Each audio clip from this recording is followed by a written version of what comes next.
because we definitely don't want to miss that. Stunning Pam McSee, Don Hendrickson, Divine Don Hendrickson, Jeff A., what's happening, man? Terry Brown looking good tonight, man. And who else is joining us here? Donna Betts, welcome to our channel. Thank you for joining us. And Too Much Information, a.k.a. TMI. The gorgeous Itzy Zaza has returned. Jeff Steve Garvey, he'll hit a home run for you. Also sign an autograph as well. Fedora John, Oracle of the South, welcome to our channel. How are you? Thank you for joining us. Larry A., what's happening, man? The gorgeous Larry A., Sunsaver, thanks for coming on in, and we may run out of time here. No, we're not going to. The lovely Candy Romero, she has signed up for our Vegas trip, April 22nd to 24th, so make sure if you're interested in joining us for our fan get-together in Las Vegas, join us there. info@spacedoutradio.com to let us know. We're 30 seconds away. Hello, John Loban Creative. Welcome to our channel, all the way from Indiana. Thank you for coming on in. And just a reminder, the Super Chat is a great way to support what we do on this channel on a nightly basis. So thank you so much for those who take the time. If you're new here, hit that subscribe button, ring that bell, and we thank every veteran out there who tunes us in. You always have a safe home here with us. Guess what, people? It's time. Horns up.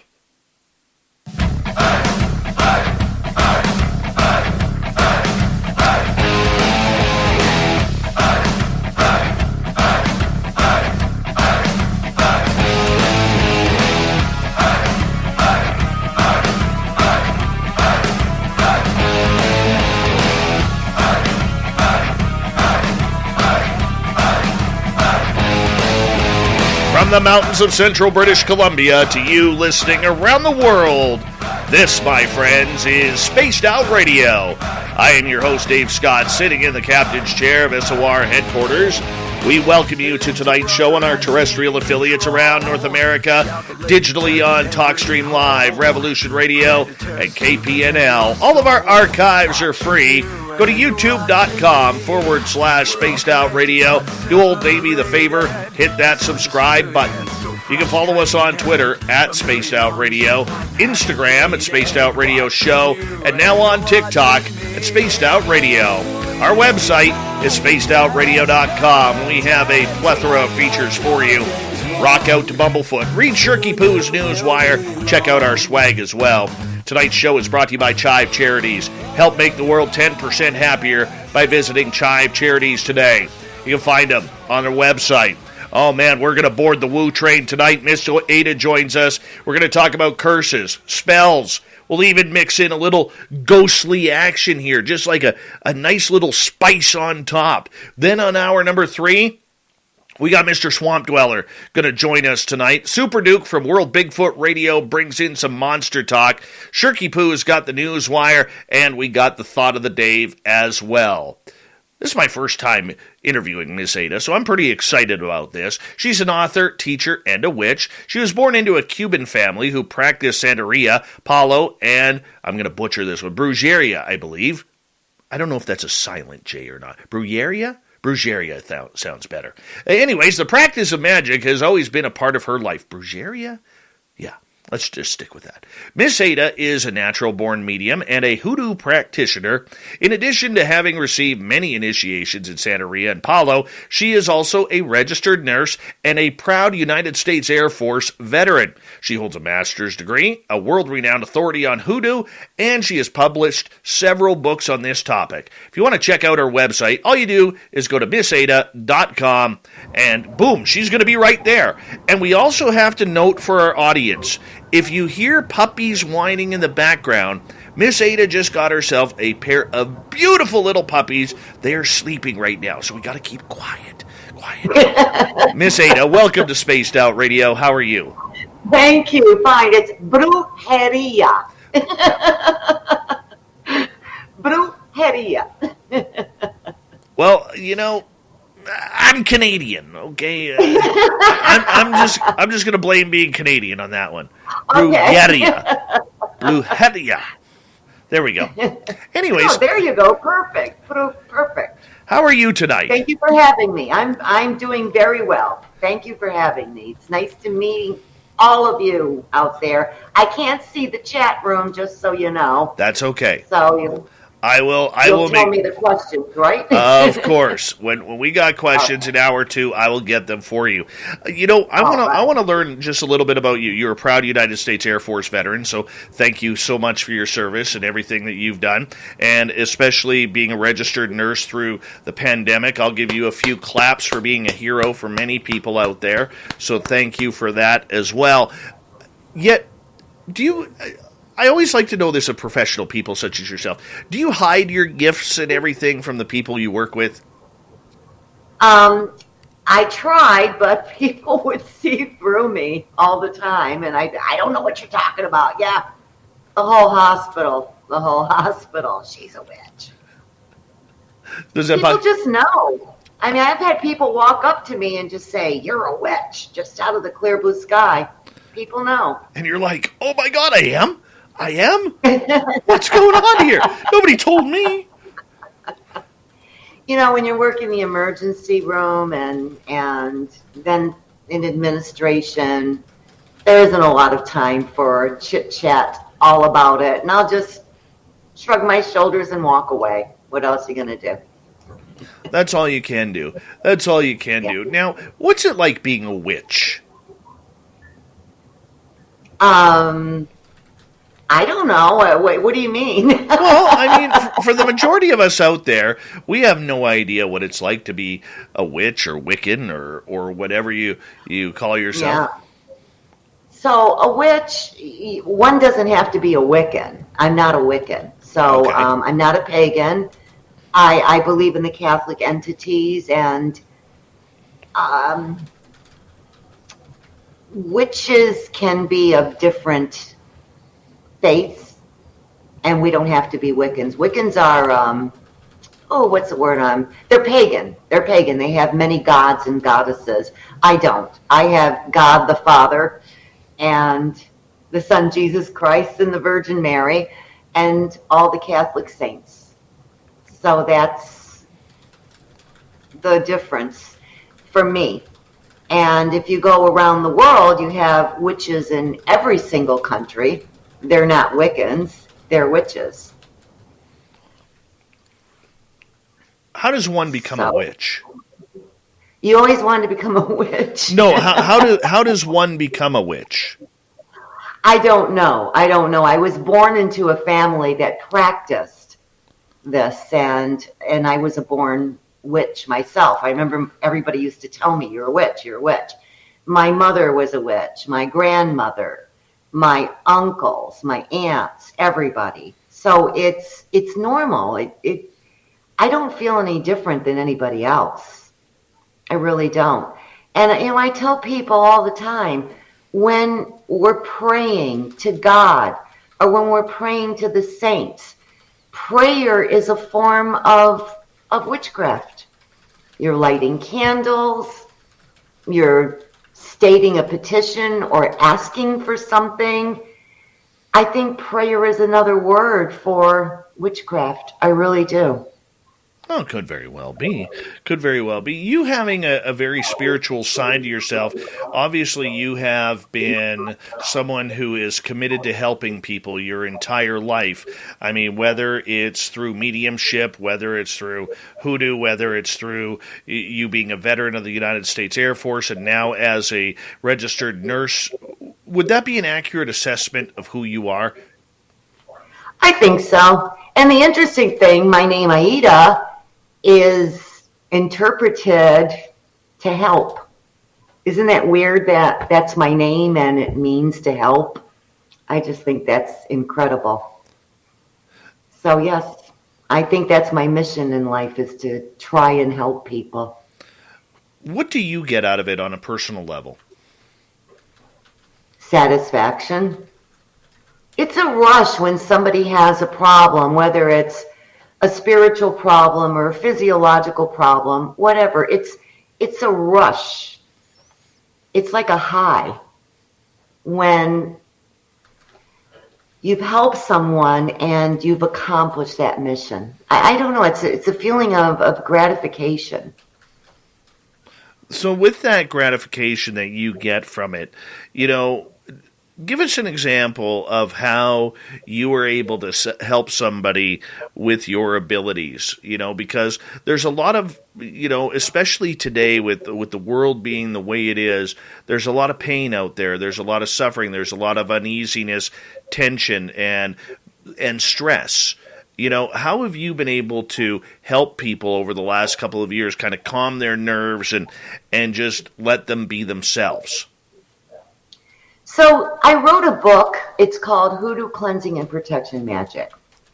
And the reason I wrote that book, it was just incredible that it came out when the pandemic came out. That was really bizarre, okay? Because I had written that book a year earlier, but by the time it goes through the editor and the publisher and blah, blah, blah, blah, blah, it takes a while. So I think the pandemic was officially a pandemic in February of that year, and my book came out in August. I didn't write the book because of the pandemic. I wrote the book because I got sick and tired of people getting screwed over.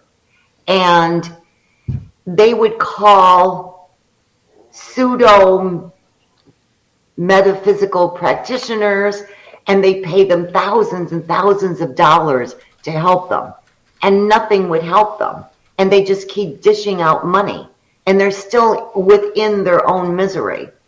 So I wrote a book explaining to people what causes all these negative feelings and all these, why are you attracting negative people?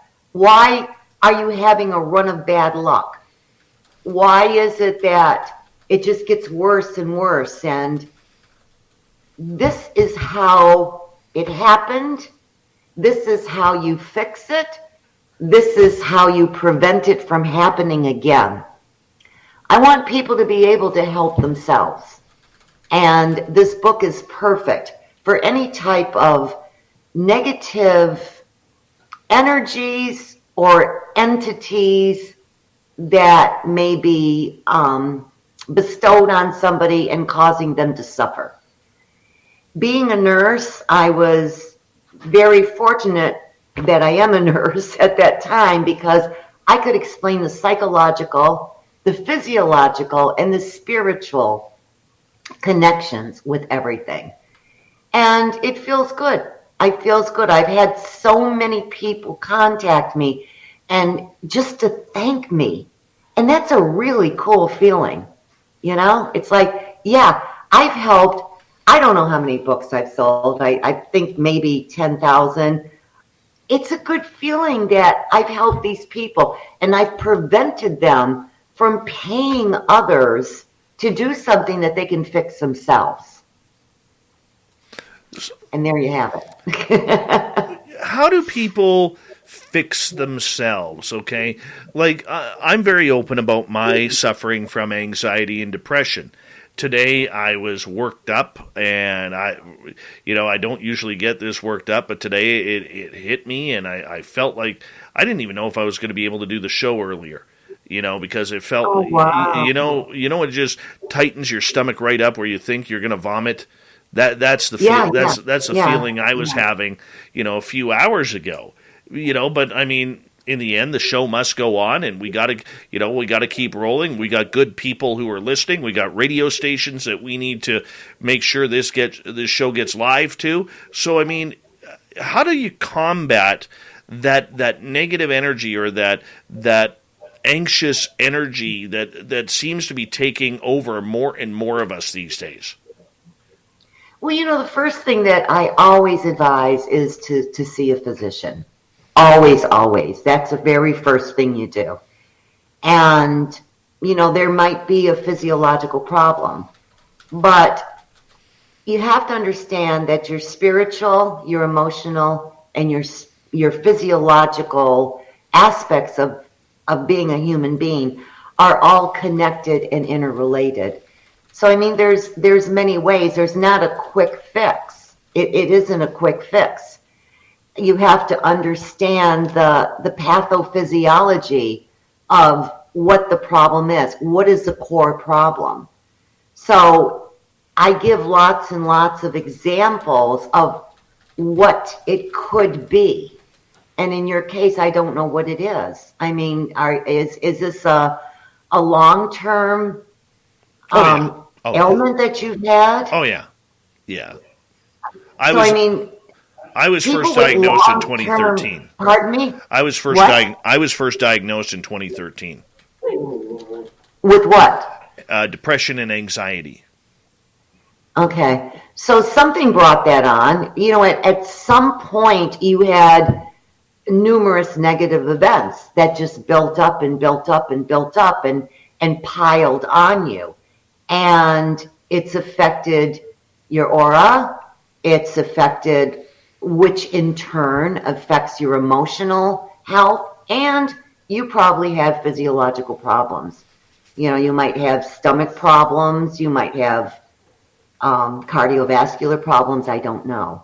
But the problem is that when you keep getting these negative stimuli and they pile on and they pile on, and the way I explain it is we have an aura, right? Everybody has an aura. And when you have negative events, it just suppresses your aura. It's almost like, you know, picture negative energies being garbage, right? And it's thrown on your aura, and it just weakens your aura and weakens your aura and weakens your aura. And then you get tears and holes, right? So you have to repair all of that. In your case, because it's a long-term event, and it was probably numerous negative events that caused this to begin with, right?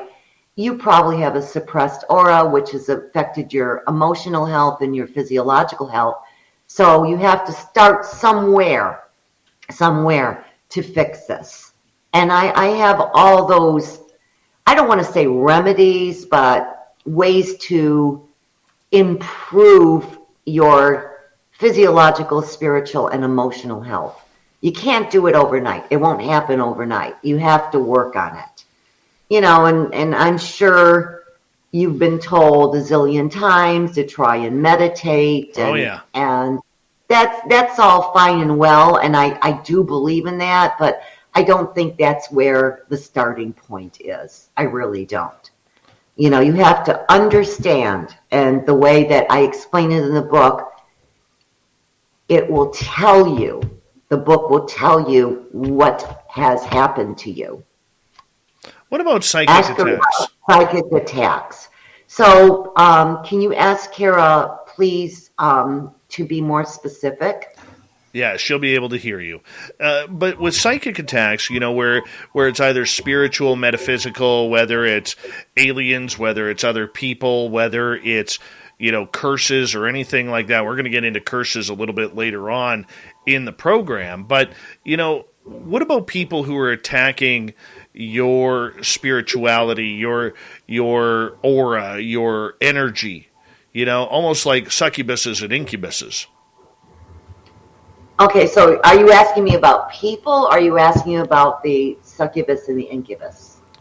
Well, let's start off with the succubus and incubus. Okay. What would you like to know specifically about that? Because initially you asked me about people, and then you went to... Well, I'm generalizing the entire topic here. Okay, so Kira has said, in reference to you, Dave, at Spaced Out Radio, directing energy at people. Okay, so basically what Kara's saying is that we are, you know, with this show, I'm continually out there. I'm continually, you know, pushing, you know, energy out to people, and you know that may hit people negatively at times. Okay, all right. How would you? Okay, I'm confused. So, a psychic attack for me would mean that it means a few things, because I think we're kind of I'm all over the place here. So. For me, a psychic attack is interpreted as either you're getting all these premonitions that won't stop, or you're getting entities that keep bothering you, or you hearing voices, you're seeing things, okay? but they all manifest. That to me is a psychic attack. All right. That is different from somebody throwing, and we say throwing, when somebody's cursing you, putting a negative spell on you. Okay, that's not a psychic attack. That's someone throwing negative energies at you. That's a whole different ball game. An incubus and a succubus, those are, in my opinion, those are demonic entities. And what made you vulnerable to this? And again, I even cover that in my book, The Incubus and the Succubus. So if your aura suppressed, if you're getting negative events, so let's just say hypothetically, and God forbid, I hope this isn't true, but let's just say that these psychic attacks are negative entities that are initially trying to seduce you by giving you predictions, and then they come true, right? Now we're getting into a different area. We're getting into, is something trying to possess you? Because there's 3 stages to a demonic possession. And the first, and I covered that in my book too. So, the first stage is, you're going to hear all these predictions and they come true. It's a way to seduce you and to get you to be receptive to their presence. Now, if you're being attacked by an incubus or a succubus, and for those that don't know what that is, so an incubus is a male entity that has sex with someone, and a succubus is a female entity that has sex with someone. Okay, what were all the events that made you open to these circumstances? Did you invite them? Did you willingly invite them? Or have you been so suppressed with so many negative things that these negative entities were able to enter your field and into your life? So we're all over the place here. You understand? We're either talking about psychic attacks, or we're talking about people throwing negative energies or even entities at you, or if you're in such a vulnerable state that you're being attacked by sex demons. It's still the same thing, all in all, no matter what I'm talking about. If I'm talking about possessions or anything like that, it's still the same thing. Your aura has been suppressed. And the more suppressed it is, if you get holes and tears, then negative entities, they can enter. So how do you... Does that make any sense? Absolutely. So how do you protect yourself from these events, whether it's spiritual or whether it's from other people who you've surrounded yourself with? Well, the stronger the aura, the harder it is for people to penetrate it. And, now I'm going the opposite way. And then I'll get back to your question. So, I wrote a book called, I've written quite a few books, but I've written a book on cursing and crossing. It's called Cursing and Crossing. I've written a book called Hoodoo Justice Magic. So I have a lot of spells in there that can harm people, but I always specify over and over and over that these spells have to be justified. But the way I explain it is, if a person has a nice, healthy aura, you're going to have to keep putting spells or placing spells on them, because it's just like you're putting straws on a camel's back. So if the camel is nice and strong, that being the person, then you're going to have to keep piling on straws and piling on straws and piling on straws until you weaken the camel's back, and then you break it. It's the same principle. Okay, right. You're suppressing the aura until you get holes and tear. I'm going to get you to hold on right there, Miss Aida, as we are going to go to break here at the bottom of the hour. We're going to get into curses. We're going to get into spells. How can we protect ourselves? How do we know we're cursed? When we return on Spaced Out Radio next. It's going to be a fun half hour.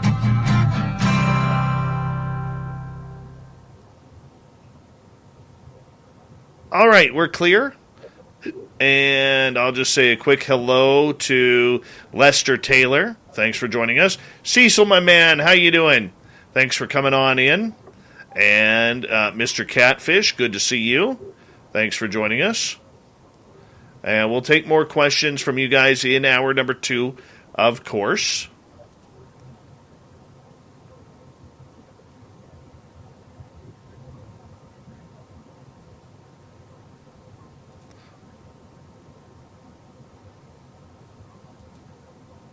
And, yeah, it's a good time so far. Good time so far.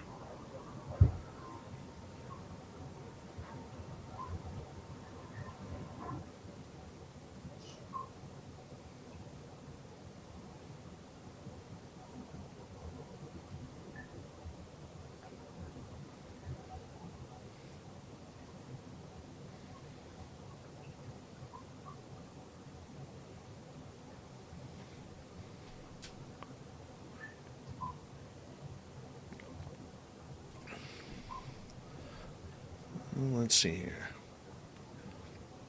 Just give me 1 sec.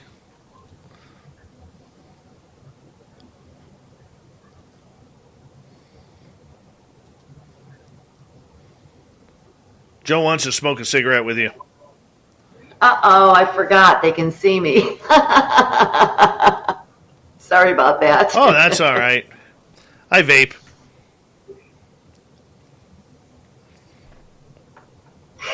Okay, now I don't feel so bad. Very, very okay with me. That's okay.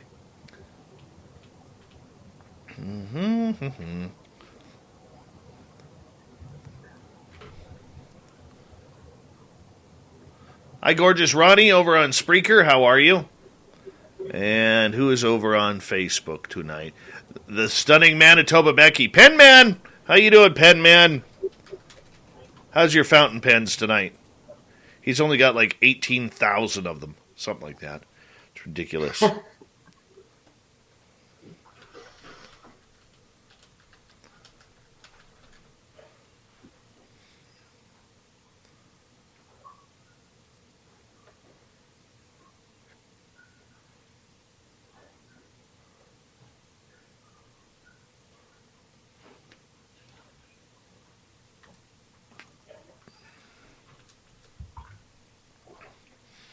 And who else? Anybody else join? Tom, how are you? Honeydew cucumber menthol. That sounds good. I'm on orange ice. Orange ice. I ran out of pineapple. Pineapple's my favorite, which is weird because I don't eat pineapple at all. Heavy Water Tread, how are you? Thanks for joining us.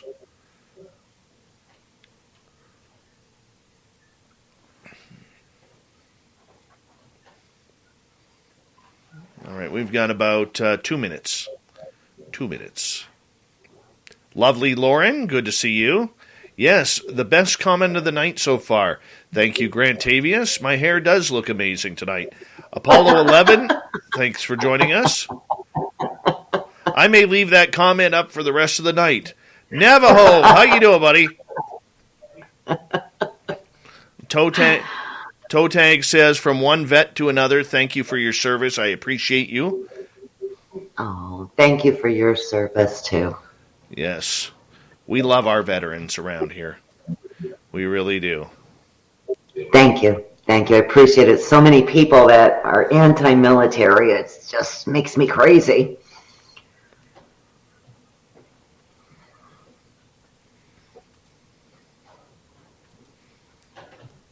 All right. We got about 1 minute here coming up. The gorgeous Avi May, thank you for coming on in.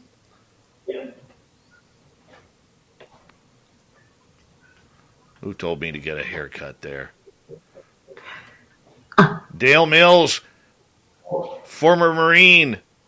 How are you, buddy? I'm not getting a haircut. If I do, I'll lend you some. How about that? That way you don't have to be jealous. I'm teasing.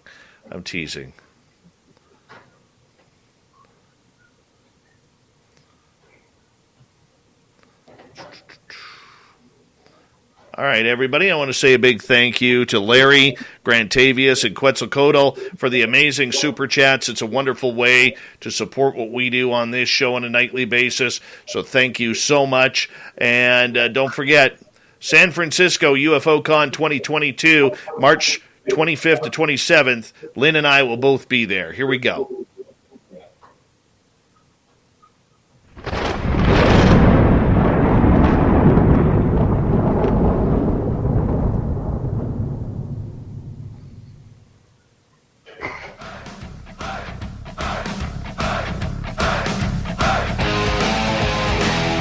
Second half hour of Spaced Out Radio is now underway. My name is Dave Scott. Thank you so much for taking the time to join us. We really do appreciate it. Want to remind you that if you missed portions of this show or others, check out our free archives by going to youtube.com/Spaced Out Radio. Do old Davey the favor, hit that subscribe button. Our website is spacedoutradio.com. We have a plethora of features for you, including rocking out to Bumblefoot, reading Shirky Poo's Newswire. Check out our swag as well.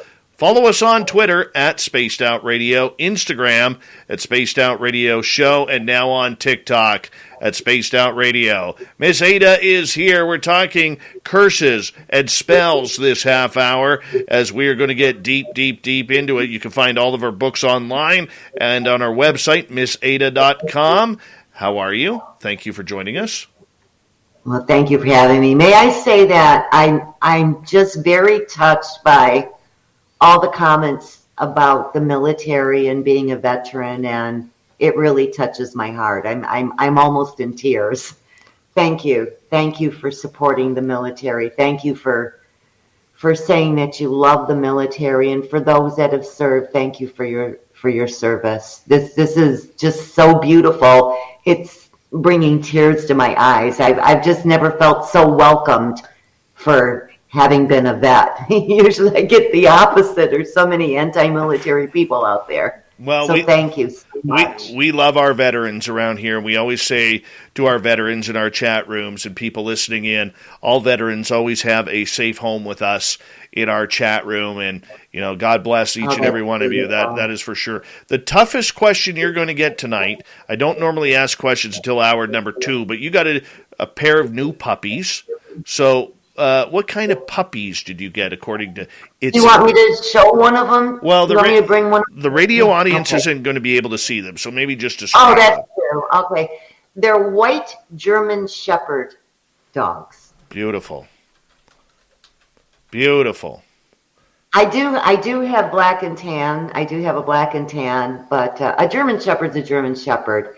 And I especially love the white ones because there's a saying amongst the white German Shepherd dog owners, and we all know it, is there is no dog on the planet that will love you more than a white German Shepherd dog. So I may have to. There you go. I may have to argue with that a little bit, but just on a fun level, because I have a pure black German Shepherd, and he is the biggest family suck that I know, and he kind of always has those eyes of, you can love me, it's okay, you can love me, and we're like, we do love you, and he's like, do you love me? And I'm like, yes, we love you, and then we have this. Well, he's still a German Shepherd. Yeah, German Shepherds rule, absolutely. I've had German Shepherds since I was 12 years old. I've never had any other breed. And I love them. And I have titled many dogs in Schutzen, which is a sport of tracking obedience and protection. And it's a fun sport. It's hard, but it's fun. And it's a great bonding experience. But I love the dogs. Love them, love them. Oh, I love all animals, to be honest with you. Me too. Me too. You know, we're a big dog and cat family here. All That right. is for sure. So That's fantastic. moving on from dogs and dog love, because I could literally talk dogs all night long. Curses. You know, Kurt, we're all afraid of curses. Ever since you read your first Disney books or whomever, you get introduced to curses pretty young as a child, and yet these are very, very real. These can, break up relationships, cause a lot of strife on people, a lot of stress. I personally have been cursed once. The curse was removed, and it's just not fun to use that kind of power against someone. So, explain to us who may not know what curses are all about. So a curse is, you can call it hexing, you can call it throwing shade. There's different vocabulary for the same thing, but it's throwing negative events at another person. And basically that's what it is. And there's many ways to do it. In my book, Hoodoo Justice Magic, I even have psalms. There are psalms designed specifically for cursing somebody. Yes. So I don't believe in cursing anyone unless it's justified. And the punishment has to be equal to the crime. I don't believe that if you call me a bad name or a dirty word, that I should kill you or have you hit by a car. That's not justified. So the punishment has to be equal to the crime. But it's throwing negative events or throwing negative entities at another person. Going back to the first half hour when I was talking about straws breaking a camel's back, right?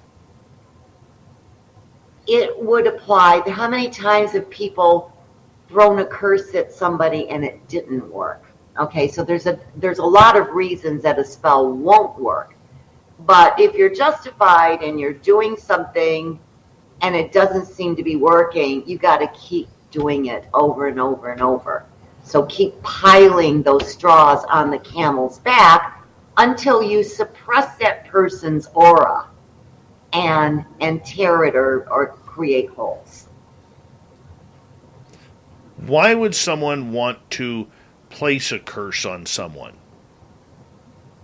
Justice. I mean, for me, it would be justice. It would be equal justice. But I mean, people curse, unfortunately.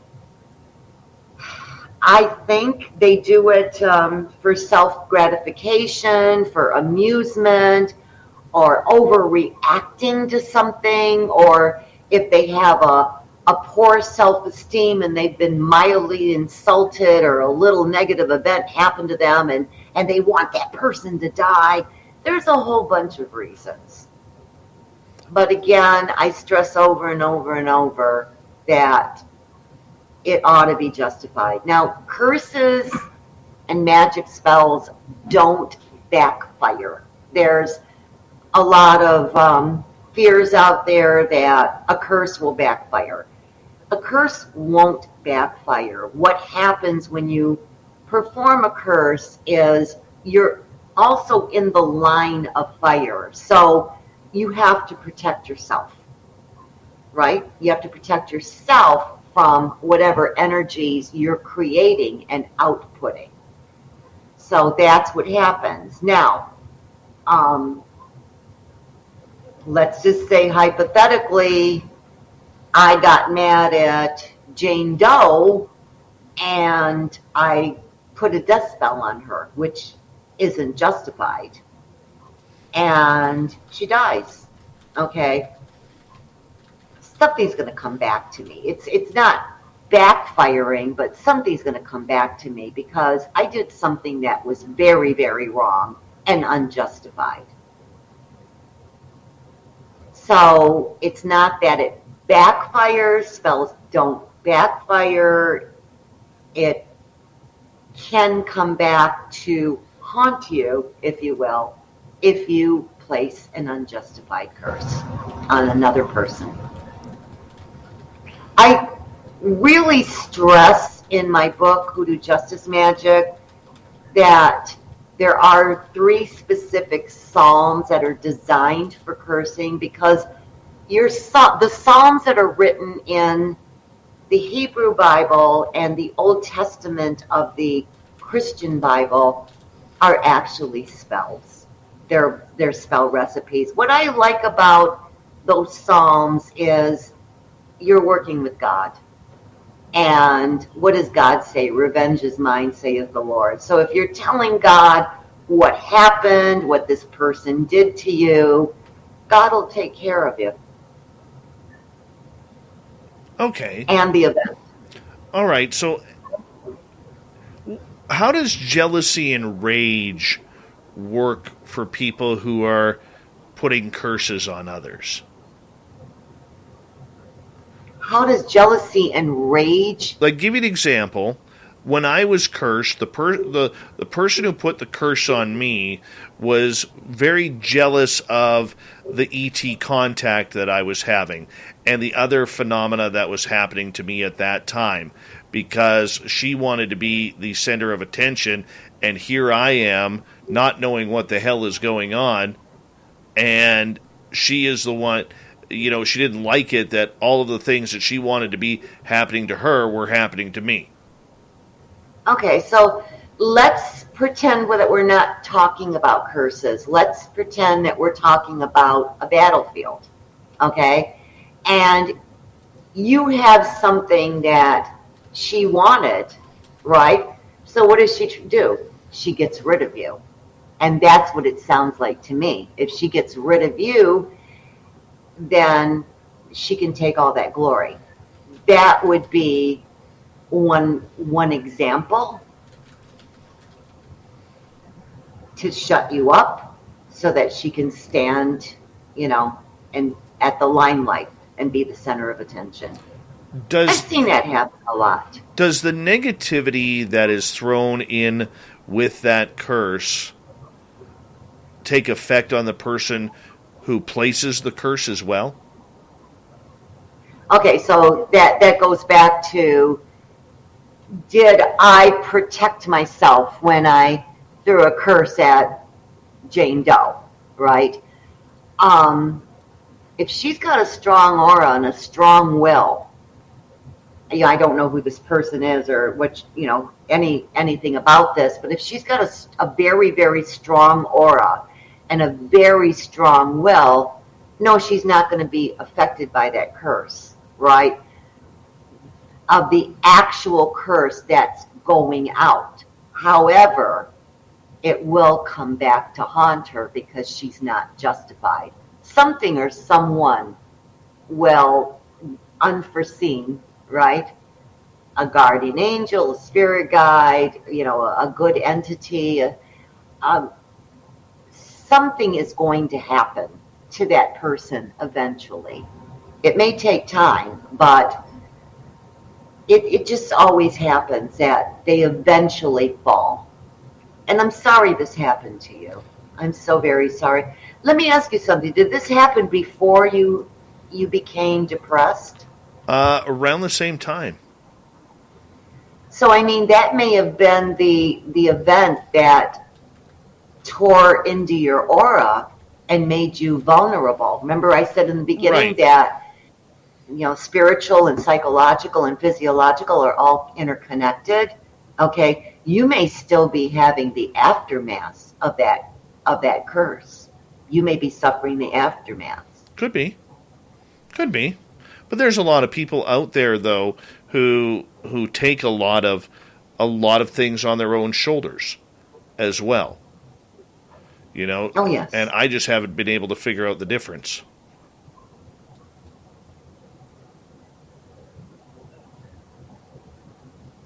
Okay. So, you may want to think about repairing. You told me that the curse was removed. How was it removed? Oh, I had it removed back in 2015. There was And a you had someone else do it, or, yeah, or yeah. can I ask you what they did?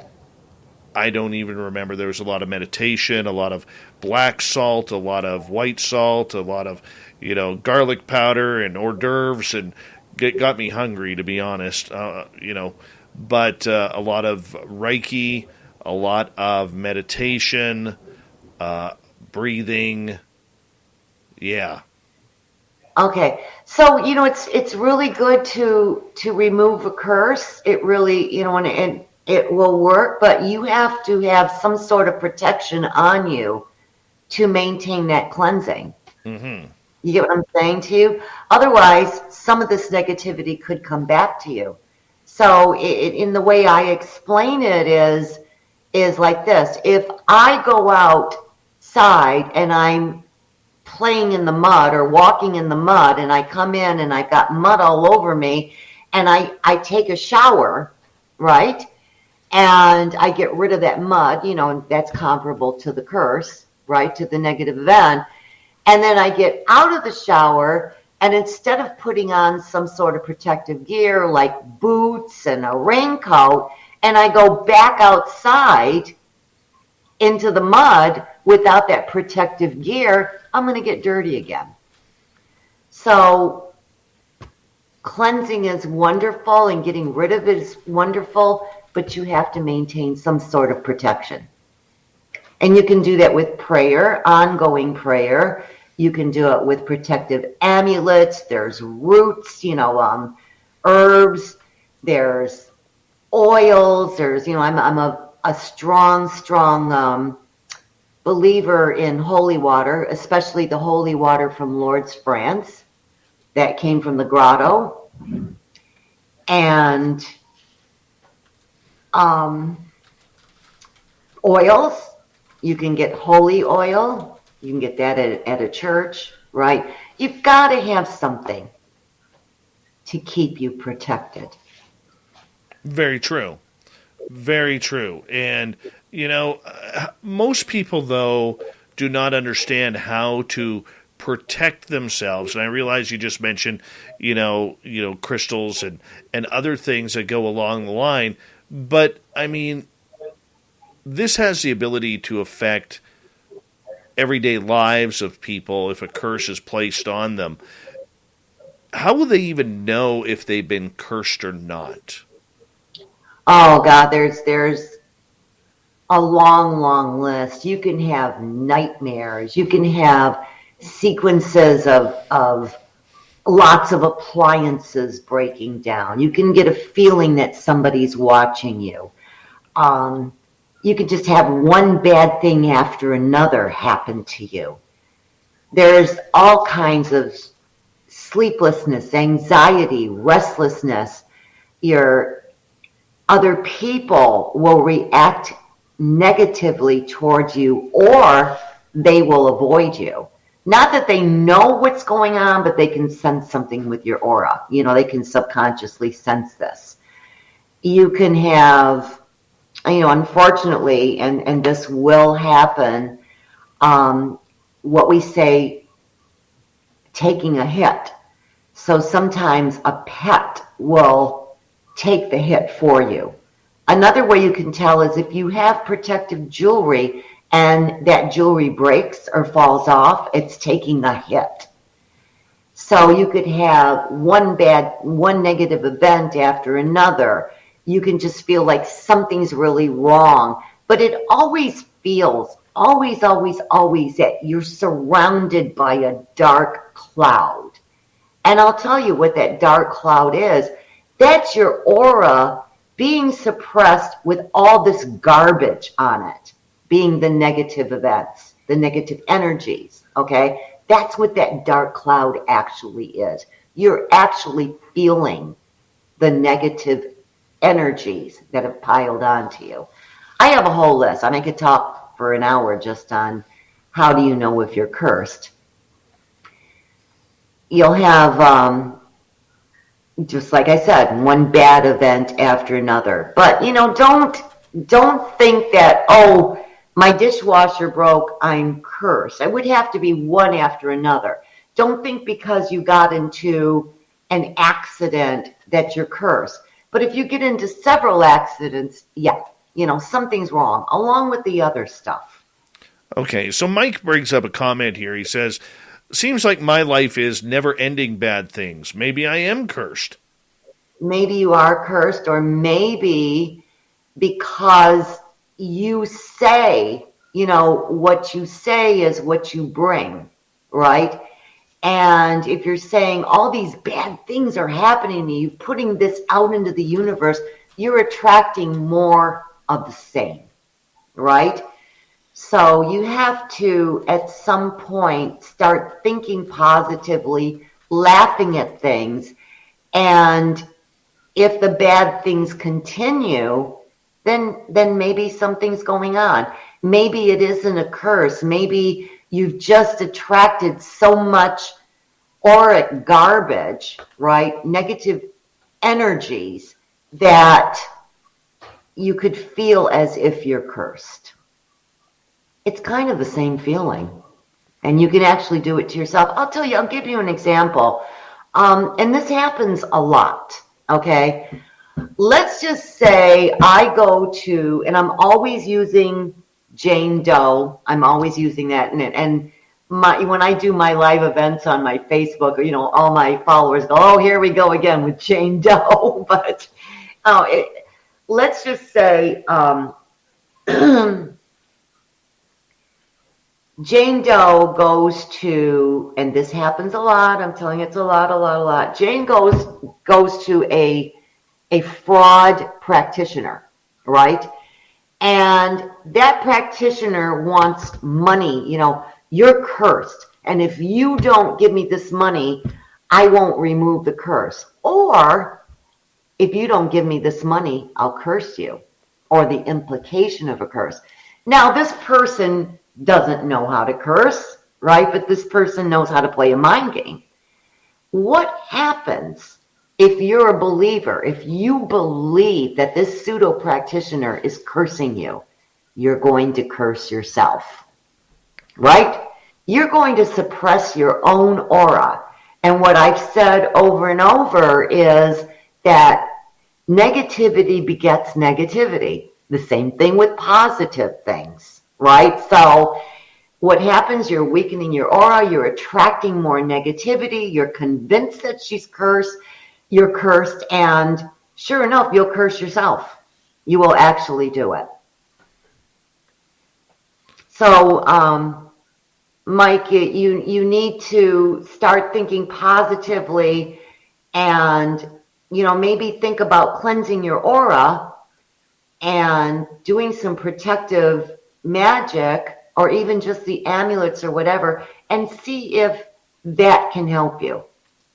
And if nothing seems to help, it could be a curse. Now, in the book, Hoodoo Cleansing and Protection Magic, I tell people how to remove a curse. It's not a one-step process. Okay, you have to, it's a lot of work, but it's effective. All right. Can people, we only got about a minute left here, but can people just have bad luck? And that's what it is. Maybe not a curse, just bad luck. Maybe it's karmic, maybe Absolutely. It's not. I don't believe it's karmic. I believe they're bringing it on themselves.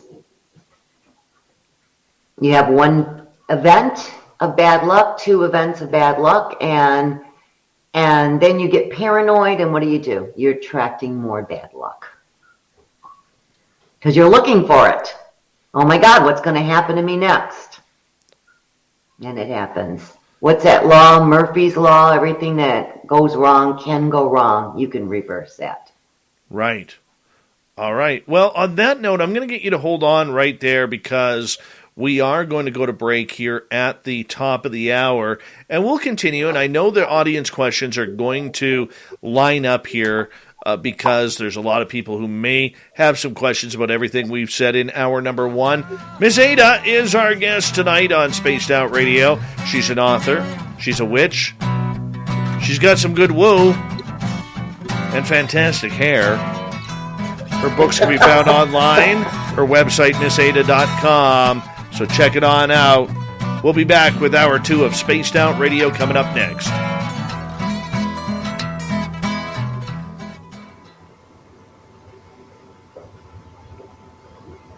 All right, we're clear.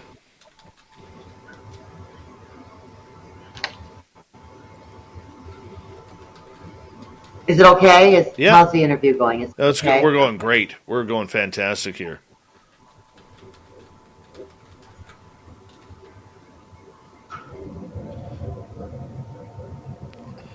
I can't believe the puppies have been so good. They're passed out. I'm thrilled to death. Oh no, they're not. The boy is awake. He's just giving me a dirty look, like, why am I stuck in this cage? Hey, Trippy Times, Josh, how are you? Thanks for joining us. Who else has come on here that snuck on in? Let's see. Brazelhoff, how you doing, buddy? And hey, Super Duke, I sent you a message on MeWe. And let's see here.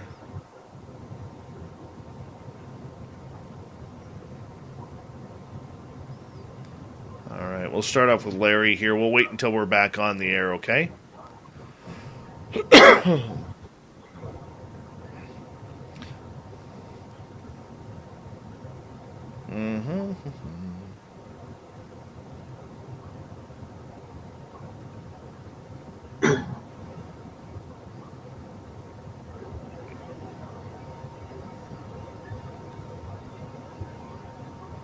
Noble Patrick, how are you, man? Good to see you.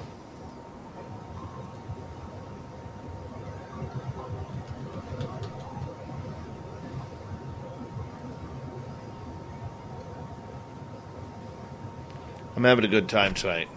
Thank you. Vintage Beard, how are you, buddy? Let's see here.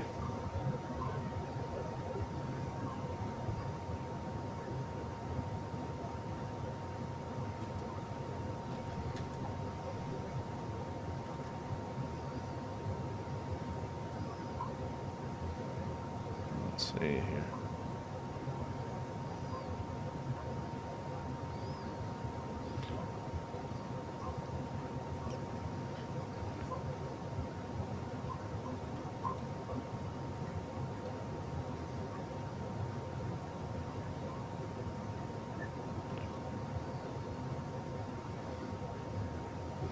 We're getting requests to see a puppy. Now? Okay. Sure. If that's okay.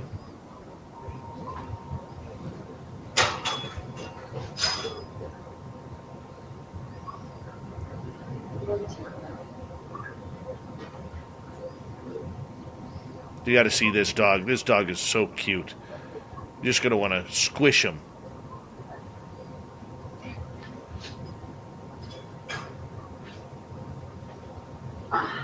Look at that little puppy.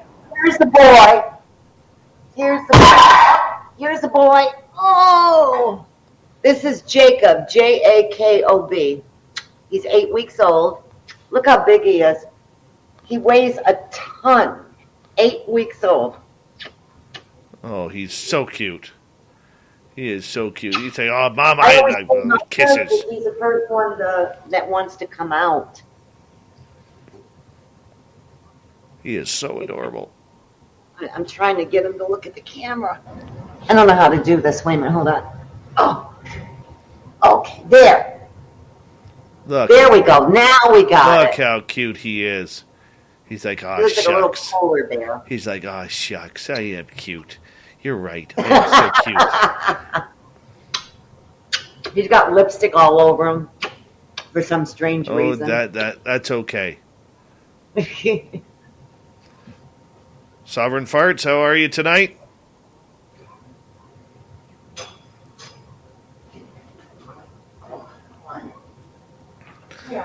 Want to remind each and every one of you that UFOCon 2022 in San Francisco, March 25th to 27th, both Lynn Wallington and I will be in San Francisco speaking at that event. So if you can't make Vegas in April, we'd love to see you in San Francisco. And then, of course, the Vegas party, April 22nd to 24th. We're getting our swag bags starting to get ready here. And if you're 100% going and you want a swag bag, what you got to do is go to info@spacedoutradio.com. Tell us, yes, Dave, I'm going to be there, and we will get a swag bag for you. How about that? It's just that easy. So, San Francisco in March, end of March. April, it's Vegas. July, it's Denver, Colorado, where I will be speaking at the MUFON Symposium, July 8th through 10th. It's where Thin Lizzy and Mr. Thin Lizzy and myself are going to hang out and eat some of them tacos that are down there. Oh yeah, I saw those artery cloggers. I'm getting excited for that. Kingston, how are you? I want to say a big thank you to Larry, Grantavius, and Quetzal for the amazing super chats. It's a wonderful way to support what we do on this show. So thank you so much.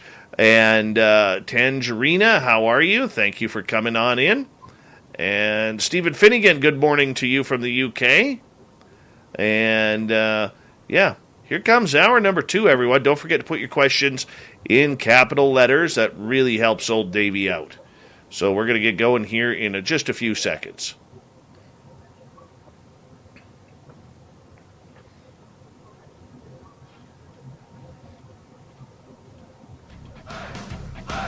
You're listening to Spaced Out Radio with Dave Scott.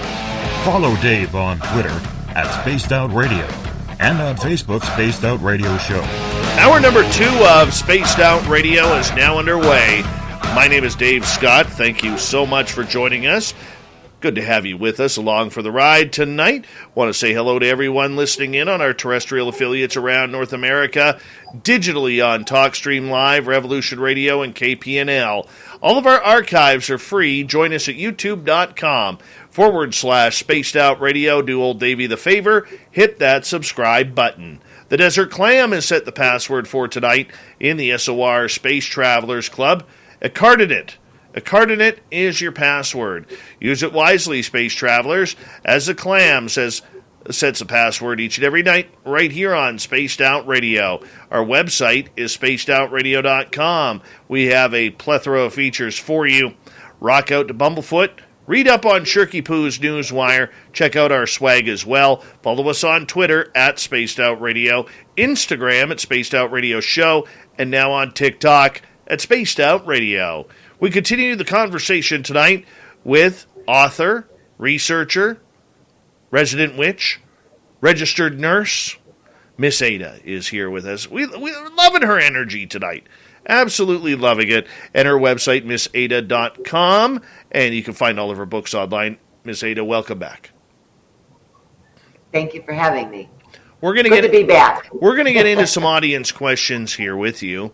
And start off with Larry, who is asking, how can you get rid of aura garbage?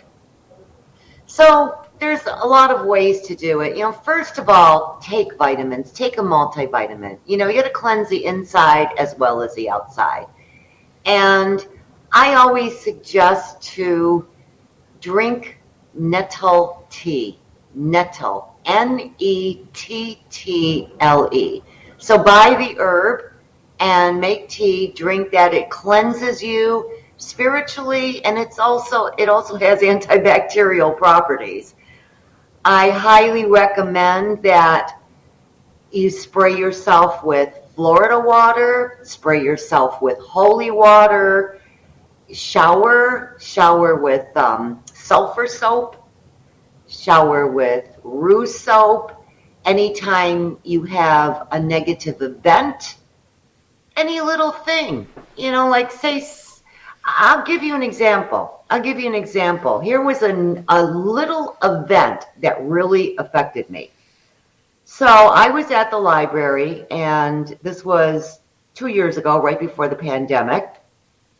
And I'm deaf in my left ear because when I was in the Air Force, I was in aeromedical evacuation. I couldn't hear if I wanted to hear my patients or if I wanted to hear my students, because I was also an instructor, I would lift up my headgear, and the airplanes were very loud, and it eventually caused deafness in that ear. So I tend to talk louder. You know, why do we talk louder? Because we're not sure if somebody's hearing us or not. And there was a man that was trying to read, and I was with my math tutor, and I was talking loud. And this man really got mad. He just stands up, gives me this dirty look. I mean, oh my God. And I felt it. It actually penetrated me. And he gets up and he leaves. And my math tutor's talking to me, and I can't even hear her because that event, which by the way was the evil eye, right? I couldn't stop thinking about it. And it was affecting me. It even increased my heart rate. And I couldn't pay attention. So, after about 3 or 4 minutes, I realized he had placed the evil eye on me. He didn't intentionally say I'm cursing this woman. He was just giving me a dirty look, but it was the evil eye. I always carry holy water in my purse, and I always carry Florida water. And I was so nervous, so nervous. I couldn't concentrate anything. When it hit me, what was going on, I pulled the Florida water and I sprayed myself, and then I pulled out the holy water and I sprayed myself. And just like that, bada boom, bada bing, I was fine. So I got rid of that garbage. Now, I mean, if you've got a whole bunch where your aura is suppressed, you're going to have to do other things also. But that's a good start. And make sure that you pray Psalm 91. It's a great protection prayer. Always pray aloud. Always pray aloud, because sound is energy and the entities can hear you. When you go to bed at night, because we were talking about an incubus and a succubus, when you go to bed at night, pray Psalm 121. That keeps away negative entities. And in fact, I'm going to be on the Discovery Channel later this year, but I had to close a portal. And I prayed Psalm 121 aloud, because it commands these things to go back to where they came from, and not to come back to you. So the book has all kinds of remedies, and it just depends on how suppressed your aura is, Larry.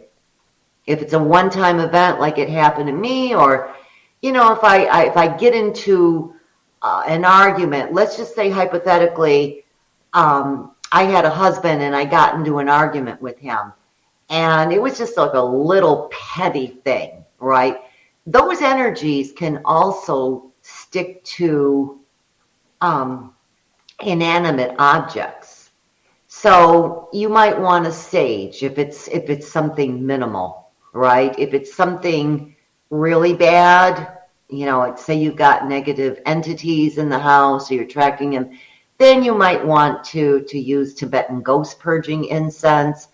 You may want to cleanse your house, because the way I explain it in the book, and because I have German Shepherds, and we have people out there that love German Shepherds shed like crazy. German Shepherd dogs, as you know, Dave, German Shepherd dogs have 2 coats, right? So we get double the hair. So I explain it this way. Not if, there's no if, they are going to shed hair. So if I don't clean up right away, what's going to happen? That dog hair is going to pile and pile and pile, right? It's going to be in the air, it's going to be everywhere, and it's going to be a mess. So you have to cleanse. The same principle applies with negative energies, okay? The particles can stick to your environment, so you need to cleanse that environment also. And I have recipes in there. You don't have to go out and spend a fortune. All right, I hope that answered that question. Let's get to another question from Anne, who is asking if you've ever worked with Umim and Thummim. No, don't even know what that is. Me either. I'm sorry. All right. Toe Tag is asking, my grandmother would sprinkle salt around the house for protection and silver dimes around ankles to prevent someone from placing a curse on our family. Does that still work today? Oh, yes. Oh, yes. Those are old hoodoo remedies. And the silver dime around the ankle, that is actually so that if you're stepping on something. So there's something called, and leave that question up so I can address everything, sure, please. So, there's some, we say laying tricks. Laying tricks is contact magic. So let's just say I wanted to curse Jane Doe, and I lay out a cursing ingredient like goo for dust or whatever, so that when she walks over it, right, she is now cursed. So the dime around the ankle is to protect yourself when you walk over something that is cursed. Okay, so yes, that's really cool, Toe Tag. Yes. And the salt, everybody uses salt. Salt is a great element for protection.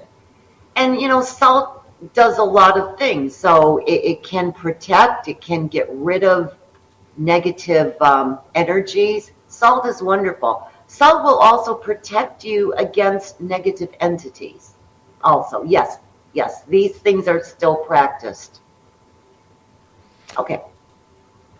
All right, ready to move on?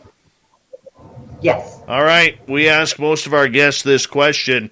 What's your opinion of eating breakfast foods for dinner? I love it, because I don't eat breakfast. I love it. I'm going to put a curse on you now. I love breakfast food, but I can't eat breakfast. Most Europeans and Latin people, we weren't raised eating breakfast, but I like breakfast food. So yeah, I'll have that sometimes. Oh, that's just terrible.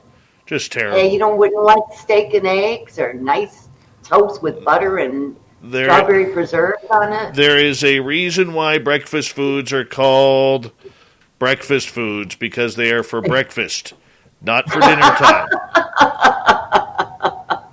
Okay. All right, let's get to Grantavius here, because we're going to agree to disagree on that one, and the gloves may come off. Miss Aida, are you able to predict natural abilities that one's aura radiates? So are you asking me that if I see somebody, if I'm able to predict their abilities? I don't understand the question. Well, the question is, if you're looking at somebody, can you say, oh, yeah, that person's got some gift. That one's got some head. That one's... Of course, yes. Of course. There's another way to tell. There's a lot of ways to tell. But, yeah, absolutely. So how do you tell?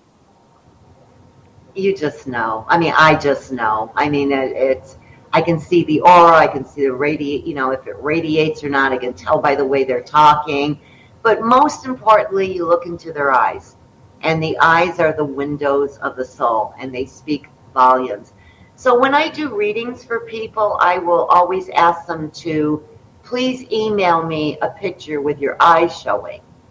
And what I do is I cover the faces and I just look at the eyes, and it tells me a lot. Absolutely. Haven't been wrong yet. All right. Nicola is wondering, can a curse be put on a family or just an individual? Yes, you can put a curse on a family. It's called a generational curse. And a great example would be the Kennedys.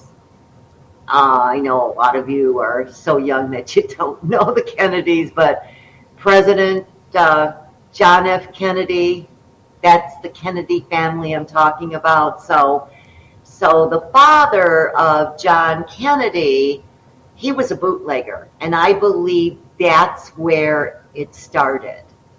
That's how he made his riches. And I really believe he double-crossed a lot of people, and eventually someone cursed him and his family. So look what happened to John Kennedy. He was killed. His brother Robert Kennedy was killed. Bad things happened to Ted Kennedy. And then John Kennedy's son, I think his name was JJ, John Jr., all kinds of horrible tragedies have happened to the males in that family. So yes, it's called a generational curse. Okay. Let's move on here. As Arlene is asking, that was something different there. Got messed up there. It's all not right. a breakfast question. Yeah, that was a question for me about swag bags for our Las Vegas trip. Yeah. That's right. Let's see here.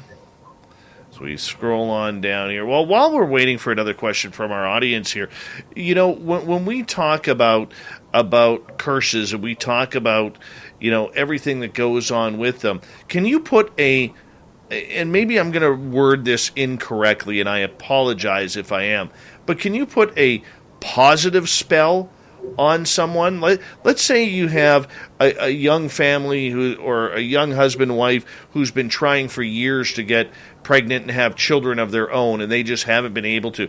Can you put a spell on them to have the luck to have a child or something along those lines? Absolutely. I don't just do negative magic. Yes, of course you can put spells on people to, increase. Spells aren't guaranteed to work. So for the positive spell, you're increasing their chances of manifesting their desires. So you're increasing the chances. Would that be the same as, say, group prayer? Like, let's say one of our listeners was not feeling very well, and we all kind of pushed our positive energy and healing energy over to them. Is that kind of the same type of idea? Yeah, yes. And I strongly believe in group prayers. I think they're very, very effective. I mean, that's a lot of energy input or output, a lot of energy. And that's what spells are. They're energy outputs, whether you're outputting negative energy or positive energy. So with group prayer, they're outputting positive energies toward their target. So yeah, that's a lot of great energies. Absolutely. Even the same can happen with a negative curse, like say somebody really double-crossed a group of witches, like say a coven, okay? And if they can get together and put a negative curse on somebody, it can be very effective, because the more people that you have, the more output of energy that happens. So yes. Very interesting. How does that manifestation of energy that you focus on one person or a group of people, how does that help them? Like, what does it do to those people? I'm not understanding. I mean, it brightens their aura. Who are you praying to help them? So are you praying to God? Are you praying to a saint? It depends on exactly what the mechanics or the mechanisms were. So if I pray to God and say, please help Jane Doe, or if a group of us say, please help Jane Doe pass her test, or whatever, okay? So God is hearing this, or the saints are hearing this, or whatever entities are hearing this from a group of people, and you're increasing the chances of faster manifestation also. Okay. So think of it this way. So if I have a water gun and I squirt it at you, so let's just say that water gun is a spell. Okay, so if I squirt that water gun at you, you're going to get a little bit of water. But if a group of us all squirt a water gun at you, you're going to get soaked. You're going to get drenched. Same type of principles. All right, let's get to another question from our audience here. Grantavius is asking, do you think Orgone pyramids work? Okay, so when I was talking to Lynn, someone asked me about Orgone, and I don't even know what that is. And everybody explained to me what it is, and I thought, this doesn't, I'm not even going to go there. All right, let's go to Itzy. Can an unintentional curse be stopped if the unintentional victim says no? I'm asking for kids I work with whose parents may not realize what they're doing. Okay, leave the question up so I can understand this. Can an unintentional curse be stopped if the unintentional victim says no? Yeah, of course.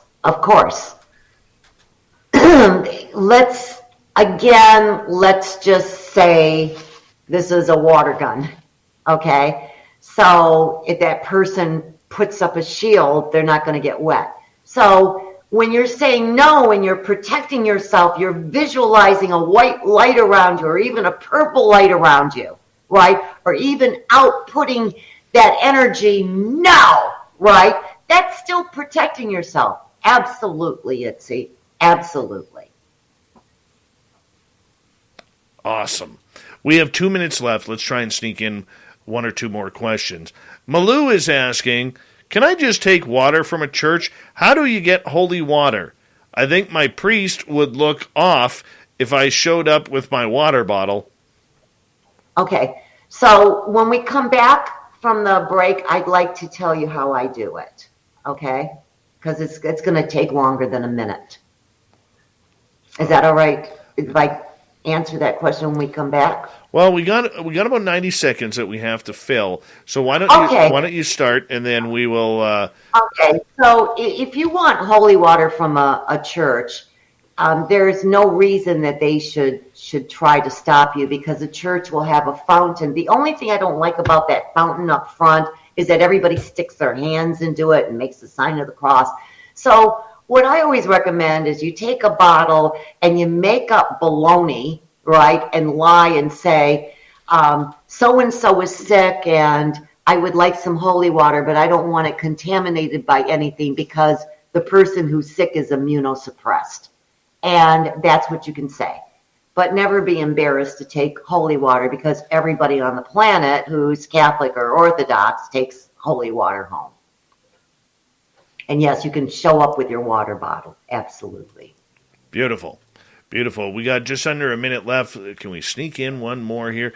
Thin Lizzy wants to know if you use Palo Santo wood. Palo Santo, yes, of course. And that is just absolutely wonderful. Yes. It smells good too.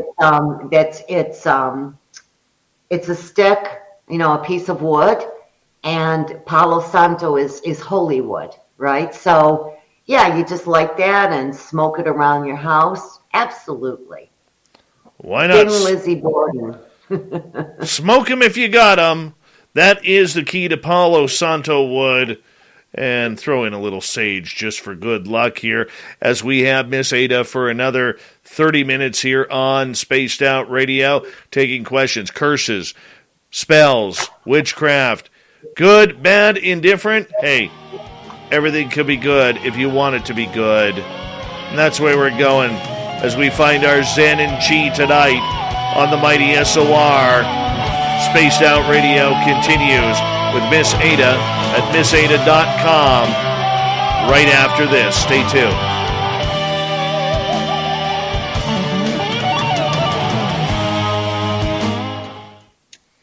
All right. There we go. We're clear.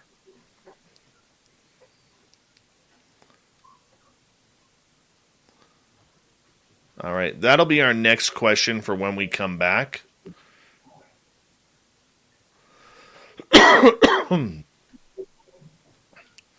Let's see. Okay, that's a hard question. Oh, we'll answer it when we get back. Spaghetti Lee, how are you? Excuse me. I'm so behind in the chat room right now. I'm like 7 minutes behind. I'm trying to catch up, people. Oh, let's see here.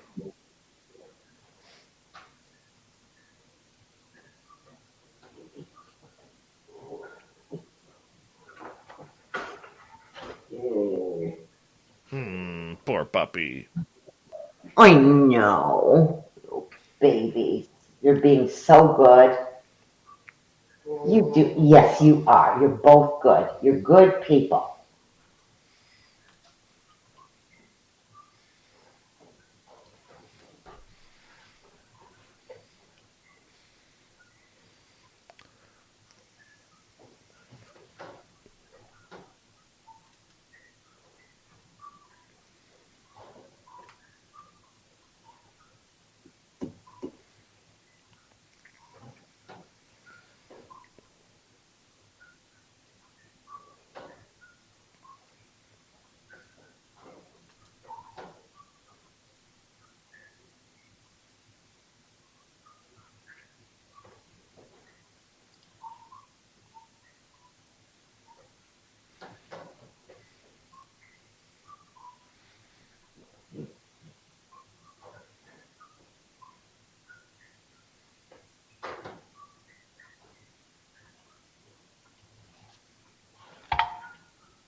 All right.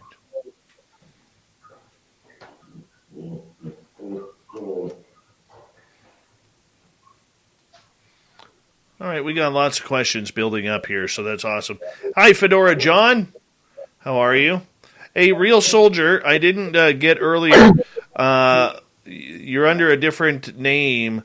What name were you under previous? Let me know if you don't mind.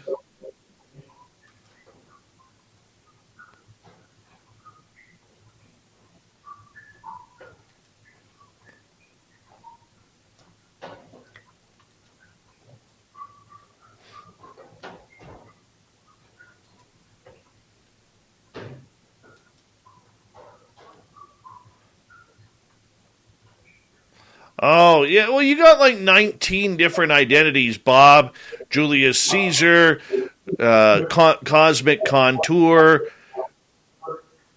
Oh, come on. You got like 85 more profiles to go.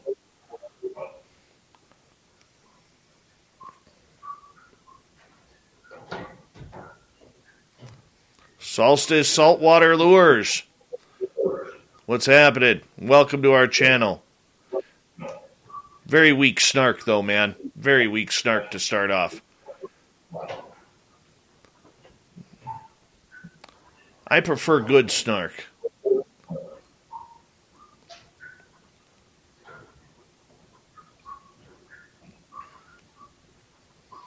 All right, we got about 1 minute. I want to say a big thank you to Larry, Grantavius, and Quetzal for the super chats tonight. We really do appreciate it.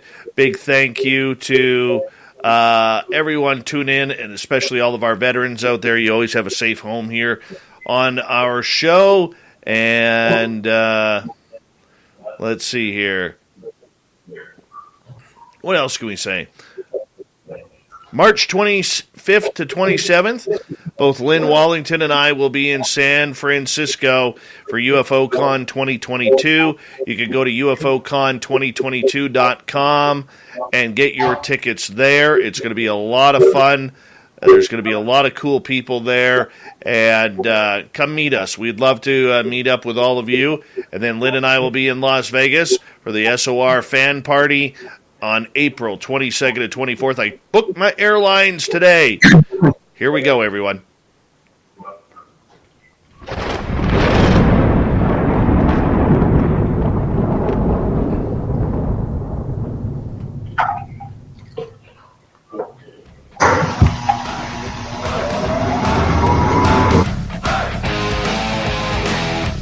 We passed the halfway point of Spaced Out Radio tonight. My name is Dave Scott. Thank you so much for taking the time to join us. We really do appreciate it. Want to remind you that if you missed portions of this show or others, check out our free archives at youtube.com/Spaced Out Radio. Do old Davey the favor, hit that subscribe button. Our website is spacedoutradio.com. We have a plethora of features for you. Rock out to Bumblefoot, read Shirky Poo's Newswire, check out our swag as well. Follow us on Twitter at Spaced Out Radio, Instagram at Spaced Out Radio Show, and now on TikTok at Spaced Out Radio. We continue on tonight. For the final time, we have Miss Aida with us. MissAida.com is her website, and you can check out all of her books online. And we're taking some audience questions here. Miss Aida, welcome back. Thank you. Thank you. All right, your background noise has got a little loud there, so I'm not sure what's going on, but I will do this. I'll put you on mute, and then when I ask the question, I will turn your microphone back on. Kevin is asking if there is a special quality about silver and gold or other metals when used to fight off unwanted spirits or negative energy. What's your thoughts?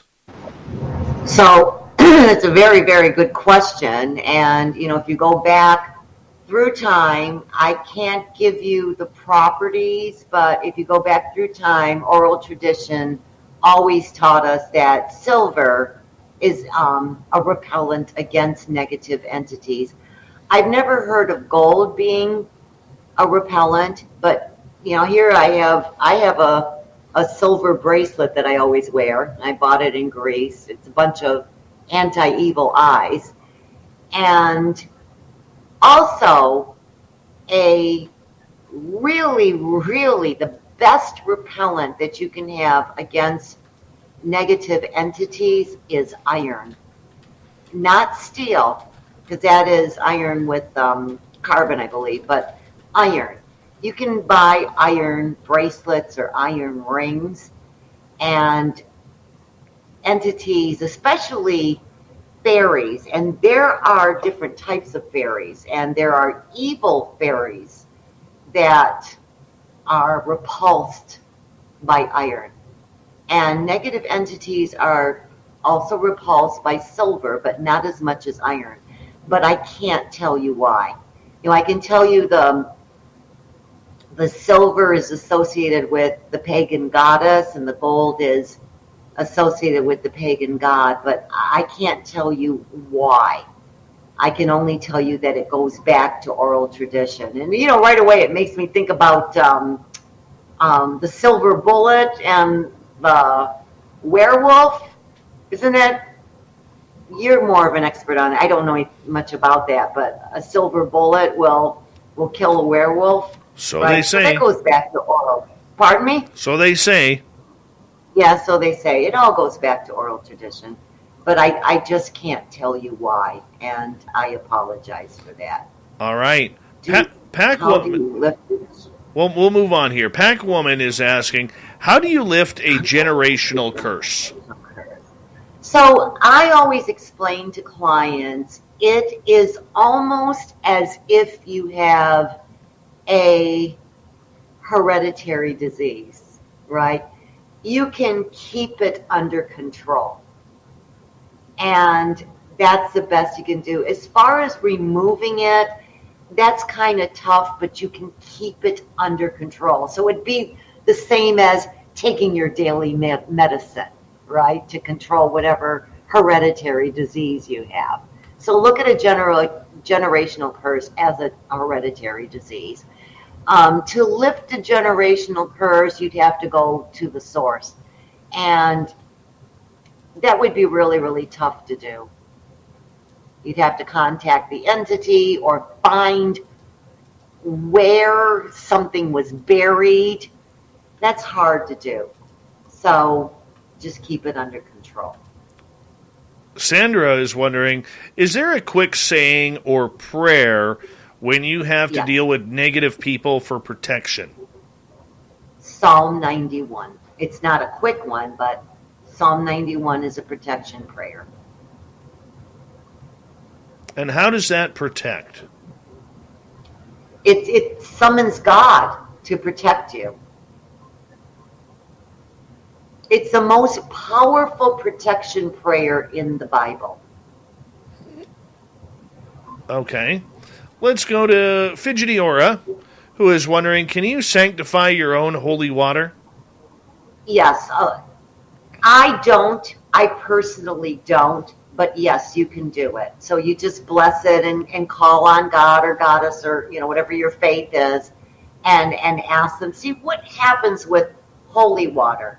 Why does it become holy water? So water molecules react to vibrations.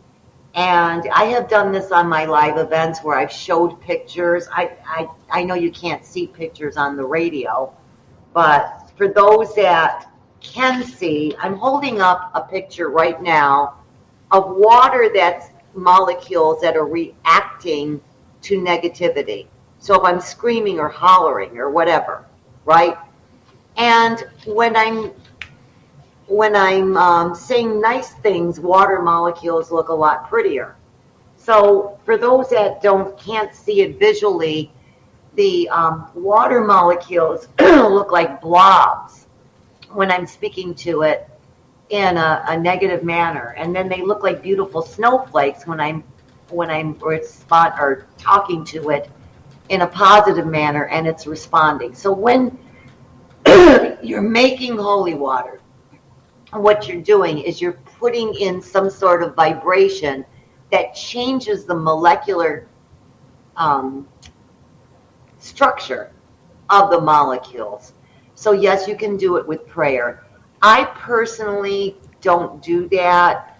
I love the water from Lourdes, France, the holy water from the grotto in Lourdes, France. And for anybody who's interested, their website is called directfromlourdes.com. And they have the best water. Also, so that you know, speaking of holy water, the first rain in May, it doesn't have to be May 1st, but the first rain in May has that molecular composition of holy water. And in Santeria and Wicca and all kinds of practices around the world know that the first rain in May is holy water. So there you go. All right. Thank you for that knowledge. John is asking, my question is, how does the awareness of the target that the curse exists impact the potency of the curse? Oh, it depends. So if I know that I'm cursed, right, I'm just going to get rid of it, okay? And that's that. But if it's somebody who's paranoid and vulnerable, right, and they know that they're cursed, and they don't do anything about it, they are allowing more and more negativity to come in, and it becomes worse. It can actually affect their physiological status. So it just depends on the person. Have you been cursed before? Oh, heck yes. Absolutely. You know, when I tell people, if you've been cursed, don't panic. I've got ways to remove curses. Don't panic. And for those that have been cursed or are cursed, I tell them, you're just a member of an ancient club, because curses have been around for thousands of years. I wouldn't panic. Just get rid of it. Don't become vulnerable to it. So let me put it to you this way. So if I have strep throat, okay, let's just say that strep throat is the curse, right? And I immediately start taking antibiotics, I'm going to get rid of the strep throat. But if I succumb to it and I don't do anything about it, it's just going to get worse and worse and worse. So that's how you can look at it. Well, from curses to spells, let's get into spells here for a little bit because... Okay, so a curse is a spell. It's just a type of spell. Okay, but let's go more positive. Okay, so what kind of positivity would you put a spell on? Because, a lot of people will say, well, can you put a spell on me so I win the lottery or make my disease go away or something along those lines? Does that actually work? I don't know because I don't believe in lottery spells, because if they worked, I wouldn't be here right now. I'd be in Monte Carlo. But and that's another thing too. Just to, I'm going to sway from that for a minute. Don't be paying metaphysical practitioners to help you win the lottery or give you lottery numbers, because they're collecting money for you. Why haven't they won the lottery? They wouldn't be selling lottery predictions if that were true. But getting back to, can I put a spell on you to increase your chances of bringing more money to you? Absolutely, yes. Absolutely. The type of positive spells that I perform mostly are success spells, especially academia. So I've helped a lot of, and it's kind of interesting, I've helped a lot of people pass their nursing exams, their nursing school exams, or their nursing exams. Love spells, sometimes it depends. I think love spells can be as dangerous as a negative spell, because if you don't have all the facts, you might be hurting somebody. So if I were in love with John Doe, madly in love with John Doe, and John Doe is married to Jane Doe and they have children, and I put a love spell on John Doe and he leaves his wife and children for me, that's hurting people. That's hurting the wife, that's hurting the children. So love spells can be dangerous, and I don't like performing them as much. But success spells, finding a job spell, things like that, absolutely. Very cool. Very cool. All right, let's get to Steve's question here. Does diluting holy water to stretch it dilute strength? No.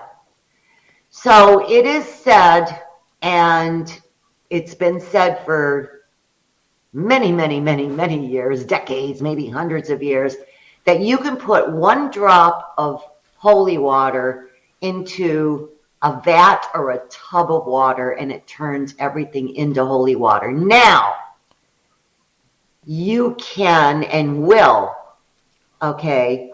ruin it if you mix it with something else. So holy water must be mixed only with water. All right.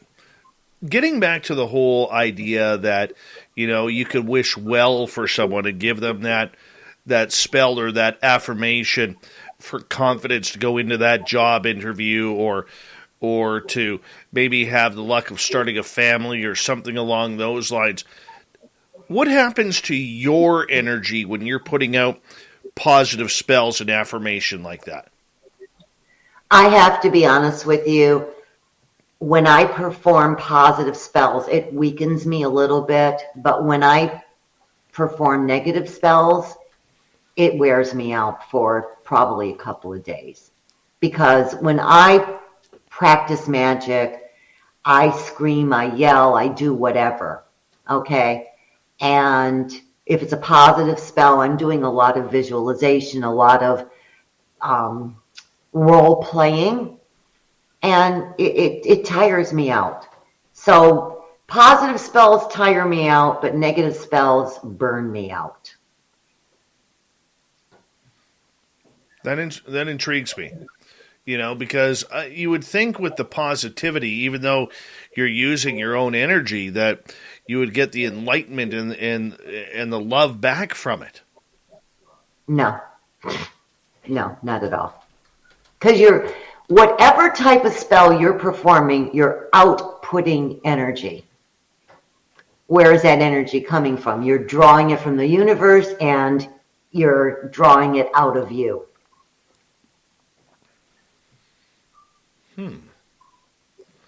Makes sense. Makes complete sense.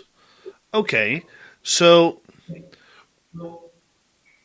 as we move forward here, we've got about 8 minutes left with you.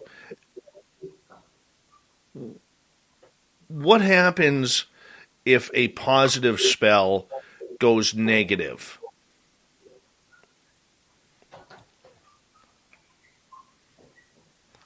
Okay. I have this example in one of my books. Okay. It can go negative if your command or petition, whatever you want to call it, is improperly implemented. So I have an example in my book where this woman wanted her husband to come back to her. Okay.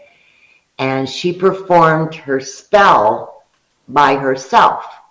She wanted her husband to come back to her, and I believe she said, under any circumstance, just bring him back to me. And her child ran outside. It was a toddler, and it was killed by a car. And of course, the husband had to return for the funeral.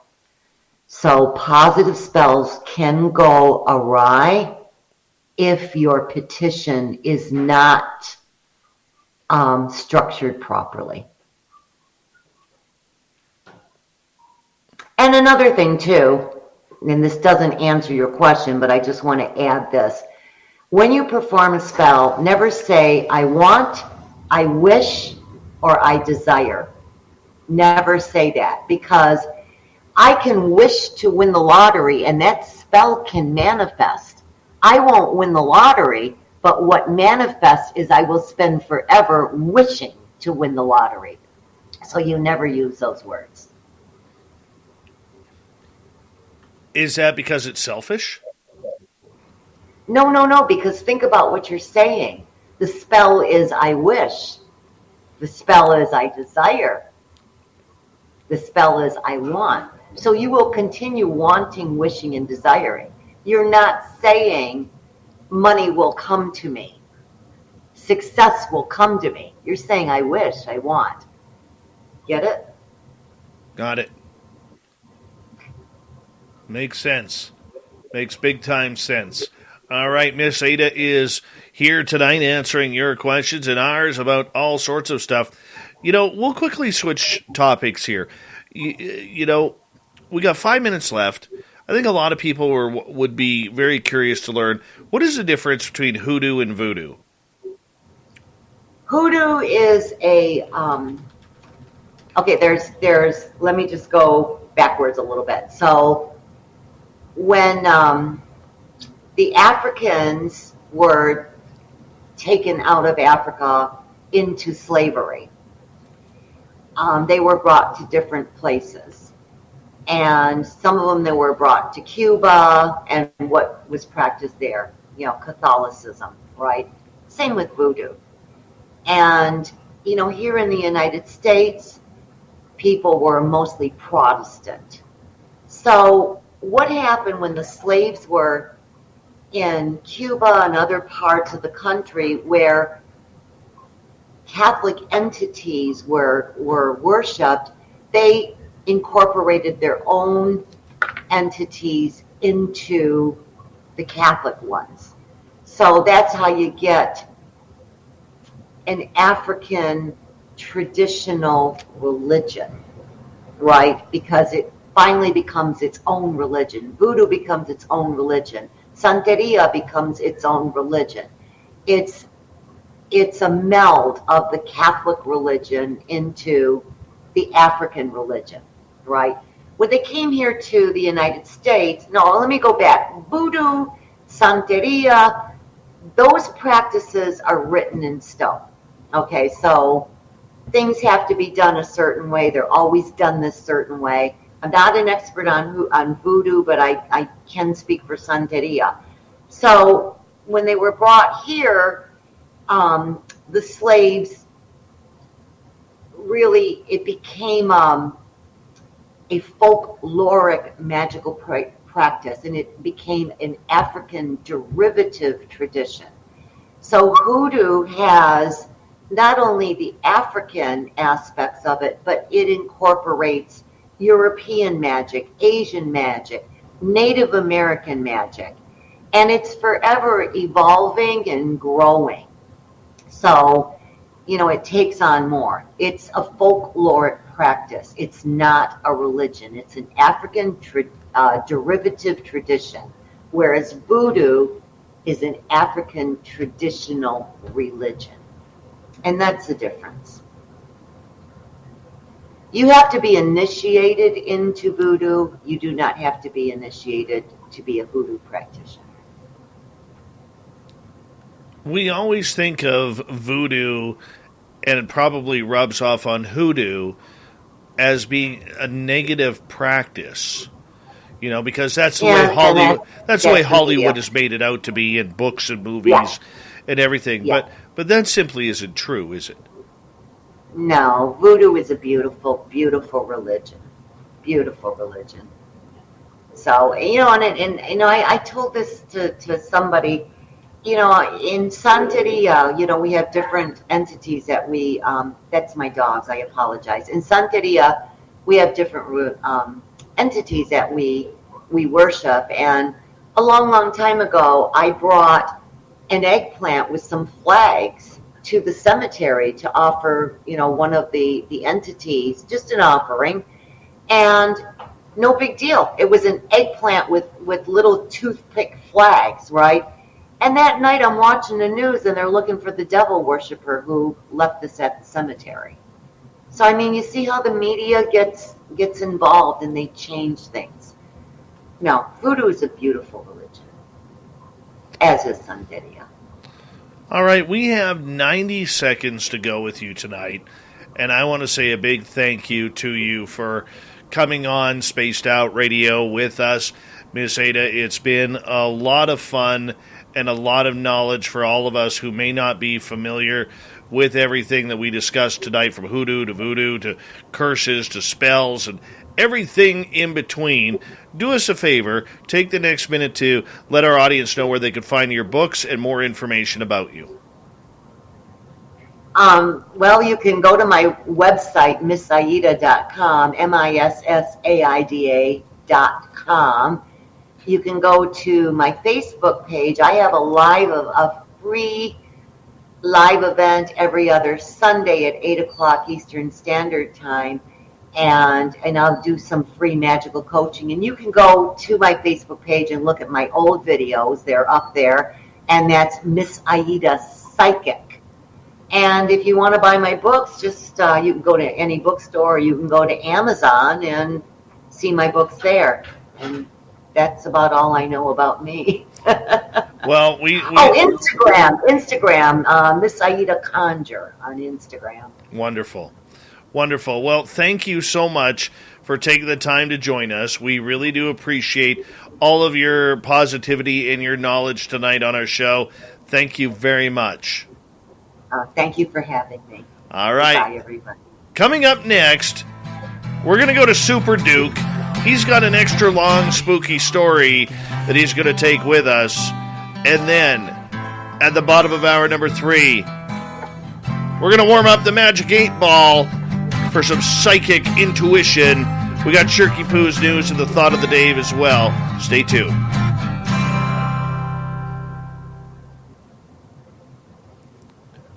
Great job, Miss Aida. Are you sure? Great job. Okay. That was fun. Okay, great. Thank you for having me. Oh, thank you so much. What a pleasure it was to have you. Well, thank you. It was a pleasure being here anytime. All right. And I'll talk to you tomorrow. Take care, okay? We'll see you soon. Okay. Take care. Bye. Bye-bye. Miss Aida, everybody. Love her. Love her. Oh, look who it is. It's little Dookie Sullivan. Howdy, kids. How you doing? Great hair, Dave. Thanks. What's with your microphone? Is my mic making weird noises? You sound like Darth Vader right now. Okay, let me take care of it. That is awesome. That is actually kind of awesome right now. I may ask you to keep that, actually.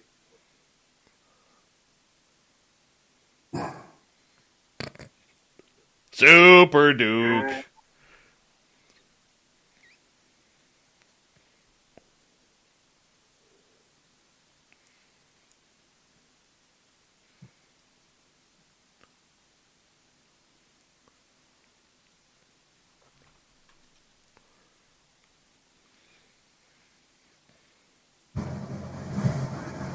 Okay.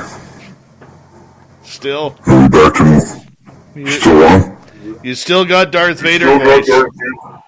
Okay. And I'm getting a lot of feedback on my area.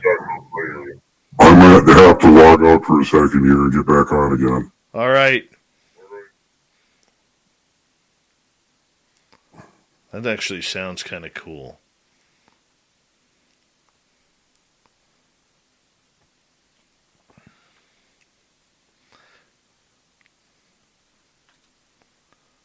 That's not very nice, TMI. Who looks more like a Bigfoot?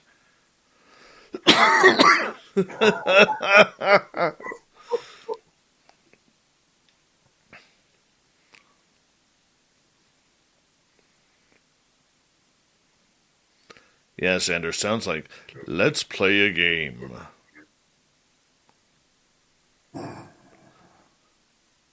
I'll be honest with you, Super Duke. I'm very pleased to go with this voice tonight. I'd be very pleased to go with it. That would actually sound really cool.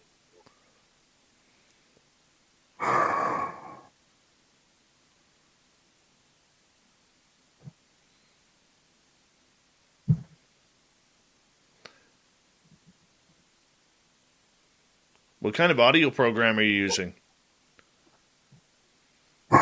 I've got a mixture that's got a ton of different programs on it, and it's running one of them that isn't supposed to be right now, and I don't know why.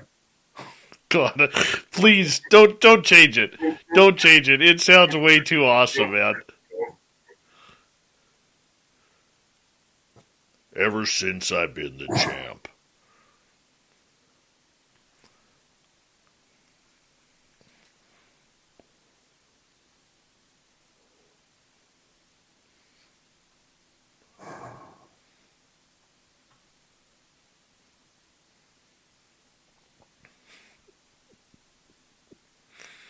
Oh, I love it. I love it, man.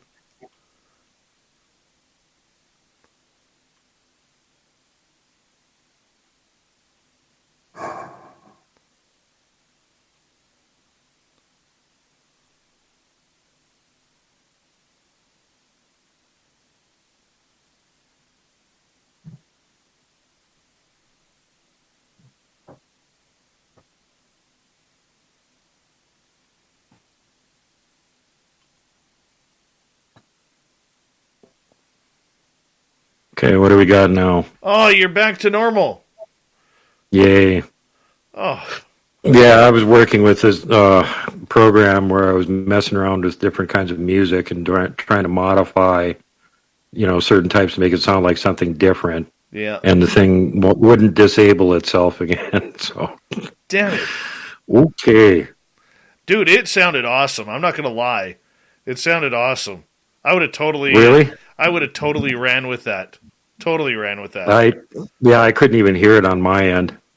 I didn't have to listen to it on my end. I didn't know it was on even. I'm like, what the hell's that? Oh, dude, you were like doing total Darth Vader stuff. It was fantastic.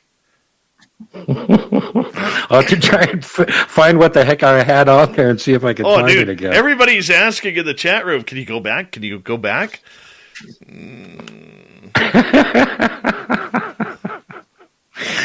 Are we ready for story time yet? About 1 minute here.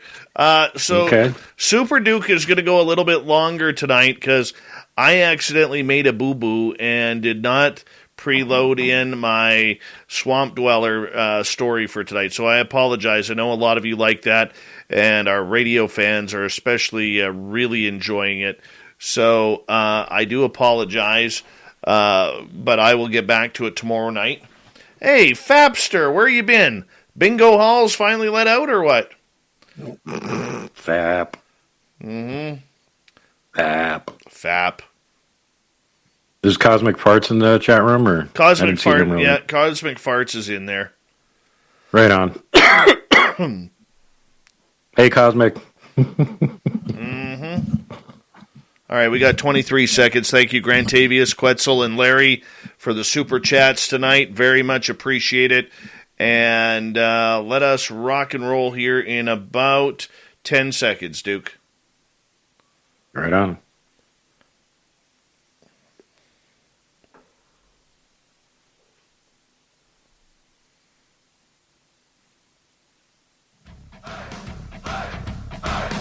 Would you like to connect with us? Head to spacedoutradio.com for all your latest show info. Now, back to Dave Scott and SOR. Here we go with the third and final hour of Spaced Out Radio tonight. My name is Dave Scott. Thank you so much for taking the time to join us. We really do appreciate earning your listening ears wherever you are on this beautiful planet we call Earth. Hi to everyone listening in on our terrestrial affiliates around North America, digitally on TalkStream Live, Revolution Radio, and KPNL. All of our archives are free. Go to youtube.com/Spaced Out Radio. Do us the favor, hit that subscribe button. The Desert Clam has set the password for tonight in the SOR Space Travelers Club. It is Icardinate. Icardinate is your password. Use it wisely, space travelers, as the Clam sets the password each and every night right here on Spaced Out Radio. By the way, his 80s music name, Clamio. Clamio. The word up. And bad joke, I know. All right, our website, spacedoutradio.com. We have a plethora of features for you, including rocking out to Bumblefoot, reading Shirky Poo's Newswire.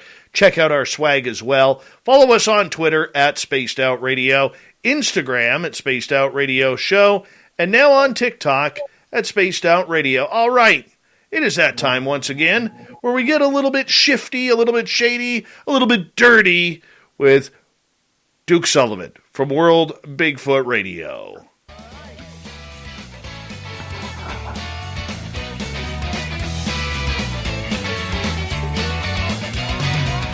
All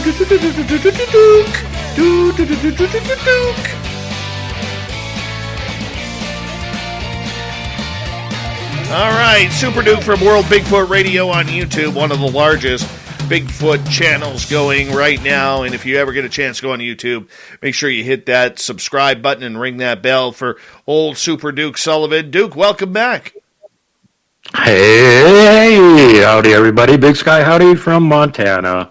Glad to be back. And like Dave let you guys know, I've got kind of a long story tonight. This is a classic Bigfoot story. And it's all connected to Canada because the first person that got this story was John Green, very famous Bigfoot researcher out of Canada. And John had actually released a story in the newspaper about this guy who had an encounter with a female Sasquatch. which prompted this other guy who read the story to come forward and go, hey, I had an encounter that was like a lot worse than that. Well, John went and interviewed the guy, and he actually got him to not only recount his whole story, but he got him to write it down. It took apparently 2 notebooks filled up with details. So you're not going to hear that whole long version, but you will hear the somewhat annotated version as included in the book Abominable Snowmen Legend Come to Life, which is that thick. And that's by the amazing father of cryptozoology, Ivan T. Sanderson. Now, Ivan says it came to light in 1857. Concerns happening alleged to have taken place in 1924 in the mountains behind Toba Inlet, which is on the coast of British Columbia. Hey, that's close to where you are, Dave, right? British Columbia? I may be in that province. I just may be. I think you're pretty close. So anyway, you're somewhere near it. You're in the same province. It came to light through a letter, again, advanced to John Green from the gentleman who had the experience. And Mr. Albert Ostman, his letter was a result, again, like I said, a publication of Mr. Green's other story. Now, Ivan mentions that he had the pleasure of meeting both gentlemen in company with another one of his friends and got a chance to talk to Mr. Ostman about the story and went through the whole thing. Now, he's got a whole bunch of details about his opinion on different things, but let's get right to Ostman's story. After a strenuous year on the job, he decided to take a part vacation with some prospecting on the side. He's interested in gold prospecting, so up in Toba Inlet. Chose a wild area at the head of the Toba Inlet, which is the first substantial fjord north of Powell River. This is on the mainland opposite the middle of Vancouver Island. There was allegedly a lost gold mine thereabouts, and he decided to take a crack at finding it. He hired an old Amerindian to take him up the fjord, and he says that he first heard from him on the journey of the existence of the giant hairy men of the woods. He had supplies for 3 weeks, plus rifle, sleeping bag, and other basic equipment. The local man left him alone on shore, and he proceeded inland and found a good campsite. This he fixed up very comfortably, making a thick bed of small branches on which to place his sleeping bag, and hung his supply bags well off the ground on a pole. The next morning, he nonetheless found his things disturbed, though nothing was missing. Being a knowledgeable woodsman, he assumed that a porcupine was responsible, so the following night he loaded his rifle and placed it under the bed flap. The next morning he found to his dismay that his pack sack still hung from the pole well off the ground, but its contents had been emptied out, and some items of food taken. Strangely, his salt had not been touched. This surprised him quite a bit, because porcupines have an insatiable craving for salt, and always go for it first. At the same time, he did not think that it was a bear, because although he admits to having been a very heavy sleeper, bears usually make a great rumpus and smash up everything. Albert Ostman did not like these events one bit, so he stayed rather close around camp in the hopes of catching the marauder in the act. On the third night, he took special precautions, intending to stay awake all night. He did not undress, but merely removed his boots and left them at the bottom of the sleeping bag, put his geological pick to hand, and took his loaded rifle into the bag with him. But he did not fall asleep. The next thing he knew, he was being picked up like a puppy in a paper bag, felt himself heaved, as he first thought, onto a horse's back. Bemused and half awake, he tried to get at his knife to cut his way out of the sleeping bag, but he was wedged down into the bottom in a sitting position, couldn't reach it. Then he felt his pack sack bumping against him, with the hard cans within clearly discernible by their sharp impact. As far as Ivan says, as far as I was able to ascertain in my interview with him, he was completely in the bag, as one might say, and the opening was being held shut above his head. How he managed to breathe under such terrible circumstances for over an hour was quite the effort.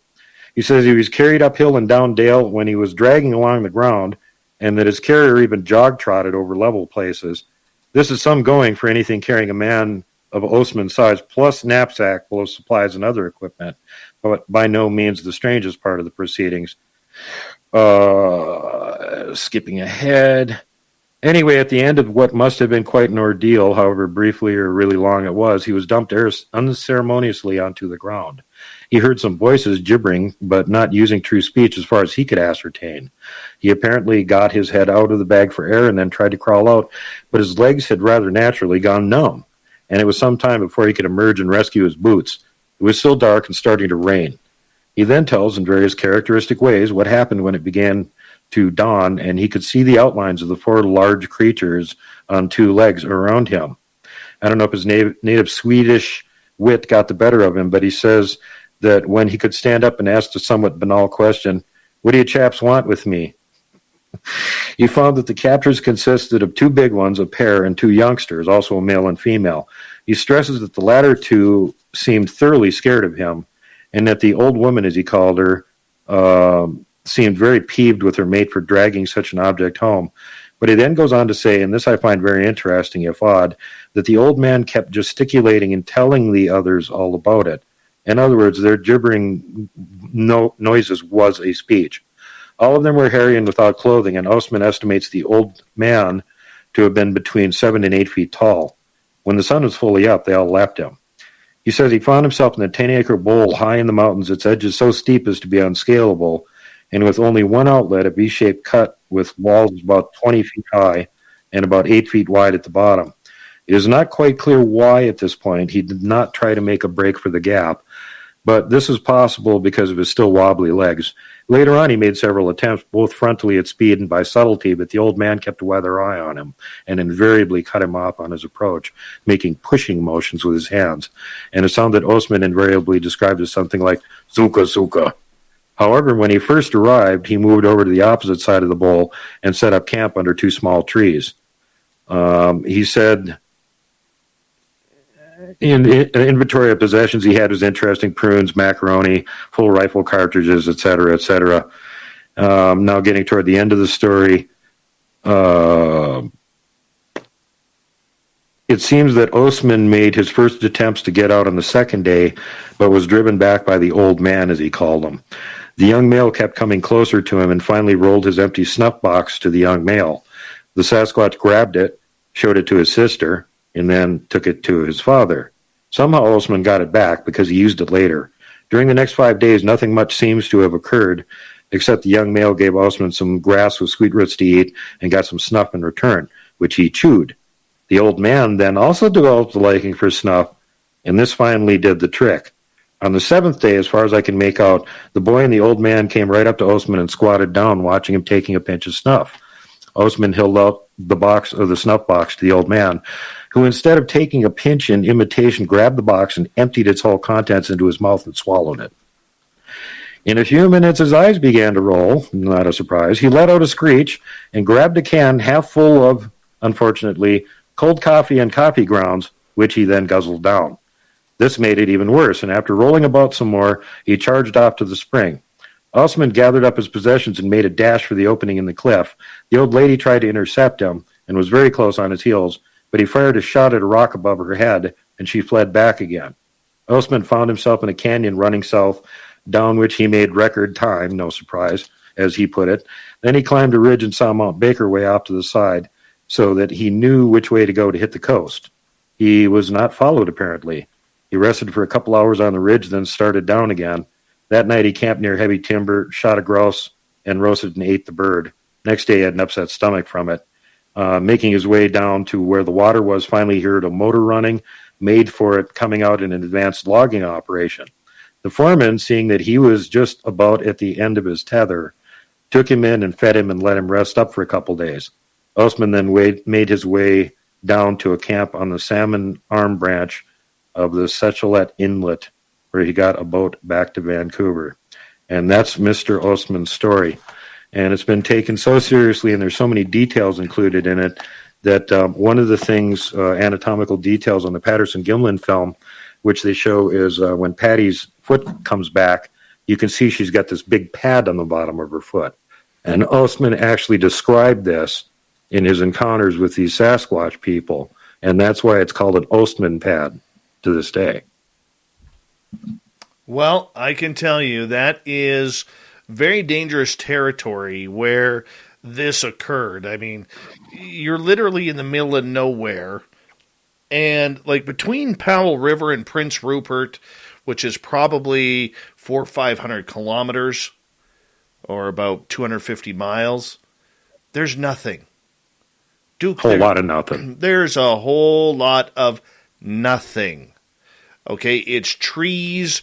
It's very mountainous, dangerous area. You know, the fishing is great, by the way. I mean, now you go in there and there is a plethora of resorts and fishing, outposts and everything that you can get. It's very high end now, but back then, dude, that's as rugged could be. You know, that's it. That's 100 years ago. There was nobody up there, and the interesting detail at the beginning is what attracted him to it. Is there's rumors of an abandoned gold mine. Right. Why did they abandon a gold mine? Well, I mean, this is just it. This is just it, Duke. I mean, this is a story that is in British Columbia legend. I would love to go to that area. It is also very close to a place called Bella Coola and another place where the spirit bears, the Kermode bears, which there are less than 500 in the world, are in that area too. And from what I have heard from numerous people, from indigenous to people who've worked out there, is you have to watch out for the bears. You have to watch out for the grizzly bears. You have to watch out for the Sasquatch in those areas. And it's nothing whether you're a police officer, a teacher, a banker in one of those remote towns to all of a sudden come across a Sasquatch. That goes a part of life around there. Yeah. I don't know if you had ever heard of it, but there's another report from virtually the same place, right up the Toba Inlet, of a native named Muchele Harry, who was like well-known trapper, hunter, spent all of his time in the woods. The only time he'd come back to town is when he needed provisions. And he also reported a similar incident, and this time it wasn't just a small family unit. He claimed there was like a dozen or more of them that snatched him up and, again, kept him prisoner for days. He finally managed to escape, made his way back to where his canoe was, paddled furiously back to civilization, and never left the town again. Well, let's take so, if the guy was just telling a tall tale, going from being Mr. Abbott outdoors all the time to I'm never leaving town again. And the other detail is when he got back to town, he had white hair.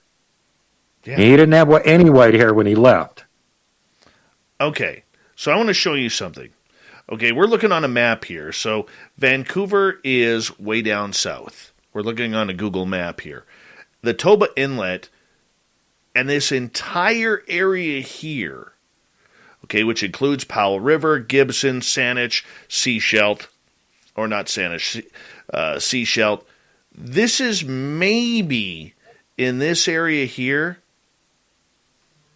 I think I would be estimating 30,000 people, if that. If that. Okay? And then you get into the mountain ranges here, where there is nothing. All right? Nothing. Literally, you could draw a straight line from the Toba Inlet up to where we're broadcasting from SOR headquarters here. Right there. Right there. This area right here. That's it. That's what we're talking about. There is nothing. By the way, this area here, Dog Creek, and in here, this is where we got run out of the forest by the two Sasquatch right here. Uh-oh. Yeah. How cool is that? Look at what the distance is and how much wilderness there is. How many major roads are there between you and Toba Inlet, Dave?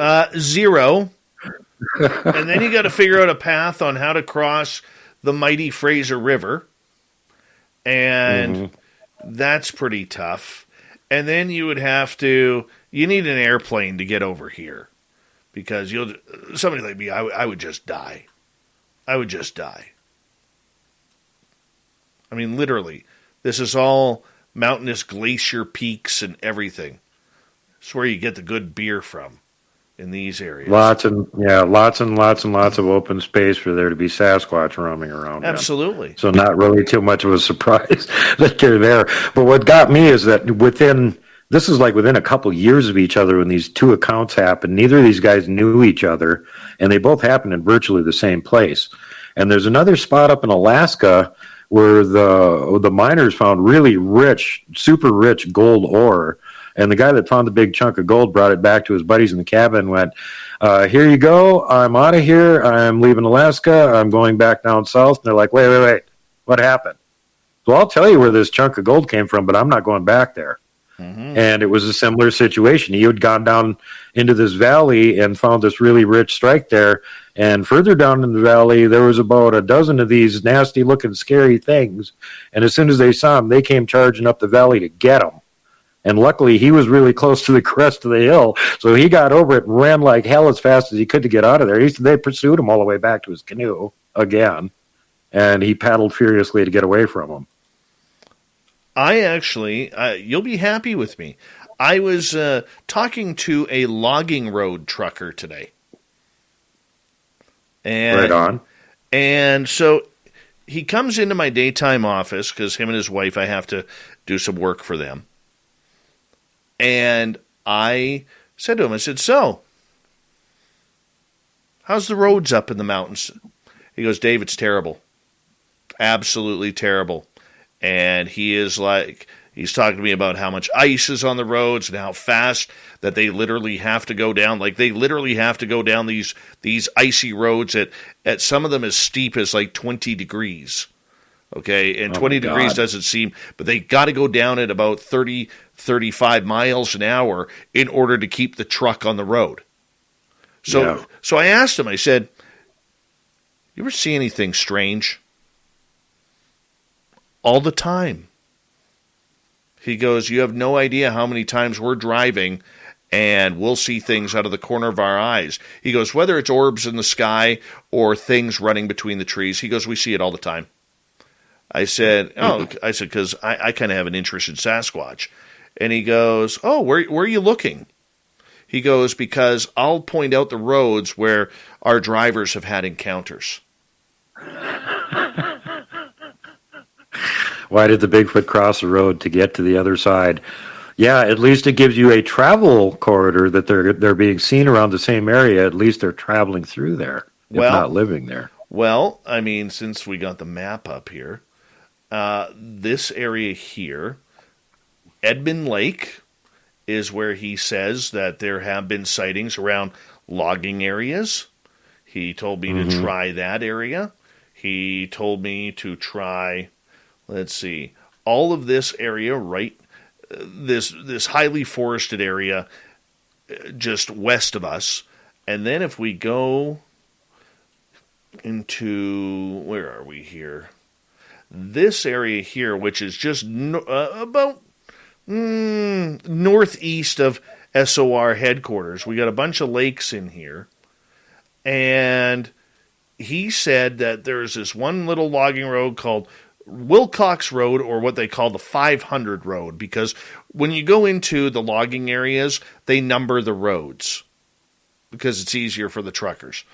And he's like, if you go maybe 200-300 yards in, he goes, you'll start seeing things. He goes, daytime, nighttime, doesn't matter. He goes, Sasquatch, orbs, UFOs. He goes, it's all back there. Just go. Go. Well, you know where to go look now. That's awesome. I got my area. I was looking for the new area, and I think I found it. Now, the interesting part about this is in this same area was where a couple of indigenous elders actually raised a rifle to a couple of dogmen back there. Oh, God. Yeah. And then they lowered the rifle. Well, that was a good idea. Yeah. And the good part is we know where to go. We know where to go. I was worried, Duke. I was honestly worried because I didn't know. But if you go visit Dogman, you got to bring your pocket full of Milk-Bone dog biscuits for them to appease them. And tennis balls. And tennis balls. They can't. I'm not sure. I don't know if either one of those would actually work, but I'm willing to take the chance, Duke. Now, Duke, I'm going to ask you because, I mean, I can go into the next segment doing the Magic 8 Ball, or if you want to continue to talk some Bigfoot, we could do that. It's really up to you. Well, I leave it up to the audience. I love the Magic 8 Ball myself, too. Well, why don't we do the Magic 8 Ball? You can hang out.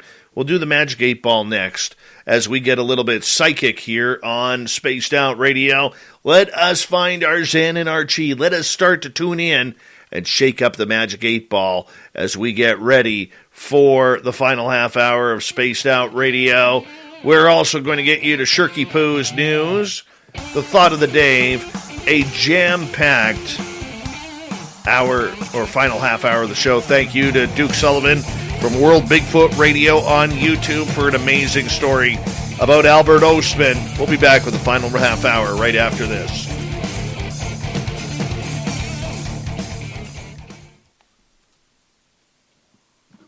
All right, so just to show you, Duke, this is where we go. We will. Where are we here? Where's? Okay, right here. Just to show you. This is where Little Marky Spender works. We'll drop off our vehicles right here, and then we hop on our side-by-sides. We'll roll up this road here. I don't want to get you guys sick here while you're looking. And then we'll ride the logging road here. We'll say hi to the people at the land dump there. Always bald eagles in here, which is cool. And, oh, cool. And then we come around here. This is a nice area to ride right in there in that landfill right there. Well, that rock quarry, actually. Some good trails in there. And then we come up here. This is a huge moose area right in here. So right here last year, actually, you saw a couple of moose right there, which was nice. We get over. Be careful there in the spring. Oh, yeah. Then we ride, and where are we here? Okay, hold on. So we take the 1100 road this way. So this goes up to Valentine Lake, I believe. Yeah, there's Valentine. No, that's Edmund Lake. Where's Valentine here? Hold on. Is that Valentine there? That shouldn't be. No. Hold on. Valentine should be right here. There's Valentine Lake right here. We got the blue water here, eh? Like, look. Mm-hmm. Yeah. So this lake here, there's been Sasquatch tracks found in this area here. And this lake here, it's all that really cool green color. Just beautiful. But when you come back here, where are we here? Let's get back to 1100 Road here. Where are we? Nope, not there yet. Sorry. So we get back on the road here, and we get to the 900 Road here. And this area, where are we here? So we come up here, there's the hill, then we come here. I've cut all these trees in here. I chopped them down with my chainsaw. They were all dead. Yeah. Chopped them. Good firewood. Yeah. I got good firewood right in this area here too. But where's my turn? Right? Be damned if that would be cool if that was me right there. That's Dave whipping along on his ATV. Right here in this turn, right here, this here is where my gifting site is. That's gifting site number 1, right there. And that is pretty damn cool. Then we continue on here. We go through here, through the marshes here. There's great views in here. But this corner right here in this spot, right here, there is a giant mud puddle right in there. And that mud puddle, that's where we always check for tracks. Mm-hmm. All right, so then let's zoom out here for a second. So we'll go back to the main road, this 1100 Road right here, and we follow it to, where are we here? Which lake is this? Big moose in this area. Big moose in this area. I got to just find. Wish it gave the kilometers here, and I'm running out of time, so I'm like watching everything. By the way, get your questions ready in capital letters for for the what do we do? The damn ball thing. Okay. So, Magic 8 Ball. Thank you. Where are we here? Magic 8 Ball is amazingly accurate, too. It is weirdly accurate. So this is 1100 Road here. This is where in this area here is where we end up meeting up with the wild horses. Oh, cool. Yeah. I didn't know you had wild horses up there. Yeah, they're pretty cool. Well, they're feral, and then they turn wild, right? Right. Yeah. And then I wish I could find the plane crash here. I wish I could. I'm a little lost right now on the map. Scary spot. I'll try after the show. To find the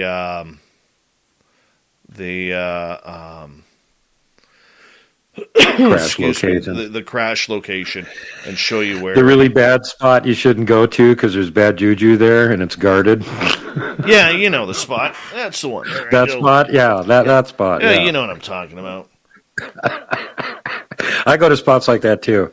I go camp in abandoned ghost towns and stuff too. That's what I do, Duke. That's what I do. Then the Sasquatch show up and go, "What the hell are you doing camping here, dumb human?" I know.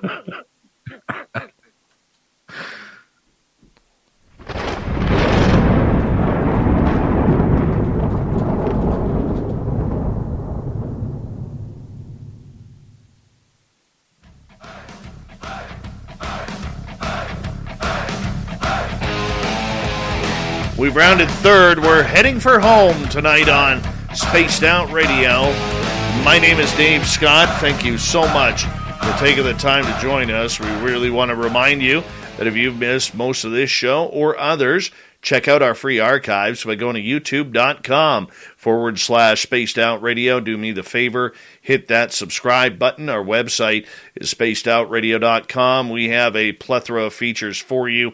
Rock out to Bumblefoot, read Shirky Poo's Newswire, check out our swag as well. Follow us on Twitter at Spaced Out Radio, Instagram at Spaced Out Radio Show, and now on TikTok at Spaced Out Radio. Well, it is that time once again where we shake things up and we get to the beautiful and talented Magic 8 Ball as we get ready for a little bit of prediction here. Now, our first question of the night, as we are still joined by Super Duke from World Bigfoot Radio, comes from Grantavius. And Grantavius is wondering, oh dear Magic 8 Ball, he's wanting to see where he has to go to see Sasquatch again. Well, we can't ask that because I could say 2 stones over from the left from the big tree. But let's change it a little bit. Will Grantavius see Bigfoot in 2022? I think that's a fair question. And the answer is, not today, Sheriff. Not today, because it's too late right now, Grantavius. It's too late. Now, let's change it up. Let's say, Grantavius, how about in spring? Spring through summer? You may rely on it. We're getting someplace here, Duke. You may rely on it. Whoa. Grantavius, you got to go back to your spot. You know where to go. All right, next question comes from Sovereign Farts here. And we don't use the word squooch in here. So, it's true, bad juju spots have aliens made me force... Okay, that makes no sense. Okay, you got no capital letters if it's not a question, if you don't mind. No, let's see here. Sandra, will Dave ever have a Sasquatch touch his hair? Well, if you look at Duke's hair, I mean, he's got that beautiful mane, too. Signs point to yes, Sandra. Signs point to yes, that Sasquatch is going to ask me for some hair tips on a good shampoo and conditioner combination for the forest. All right. Race fan is wondering, will Dave be buying alcohol at the Las Vegas party? Yeah. All clear. Yep, my wallet is all clear after leaving Vegas in April. Yes. Eddie wants to know, is Dave a Sasquatch? Let's see here. My sources say no. That's pretty accurate. My sources say no. All right. Finally, some clarity from our sovereign farts here. Are bad juju spots guarded by alien-made force fields? Signs point to yes. Aliens are creating and holding the force fields of bad juju spots. What do you think there, Duke? Well, thanks for uncovering that bit of information, Cosmic Fart Man. We never would have thought to ask that question. Nope, not at all. All right, lovely Lynn LeBlanc is asking, will Dave get adopted by the Sasquatch? It is decidedly so. I think there's some... Dude, I think there's something to that. I think there is something to that. That could be a cautionary note about what you should be doing in this new area that you're about to go into. Yeah, no kidding. Make sure you come back out again so we have more shows. Dave doesn't just vanish off the earth. Right? You know what? My buddy has been tripping out about this area where he got a real uneasy feeling. Like, literally, I think he got zapped. Okay? Because when he left that area, he was fearful. He was feeling sick to his stomach. And last night, he said, he actually came to my office today, and he's like, Dave, I had a dream. And it was extremely clear. And I said, what was it about? He goes, you're not going to believe me. I said, dude, what do I do for a living? You know, I talk about woo, man. He goes, okay. He goes, I don't think those Sasquatch want me back in that area. I said, why? He goes, because they came to me in my dream last night and said, look, we're not there to harm you, but we don't want you in our area, so stay away. Mm-hmm. Have you heard of that before, Duke? Actually, yes, I have. This does happen occasionally, and it takes somebody that's got fairly open, sort of like a psychic sort of mind anyway. But yeah, they can come right to you in your dreams and say, knock it off, go away.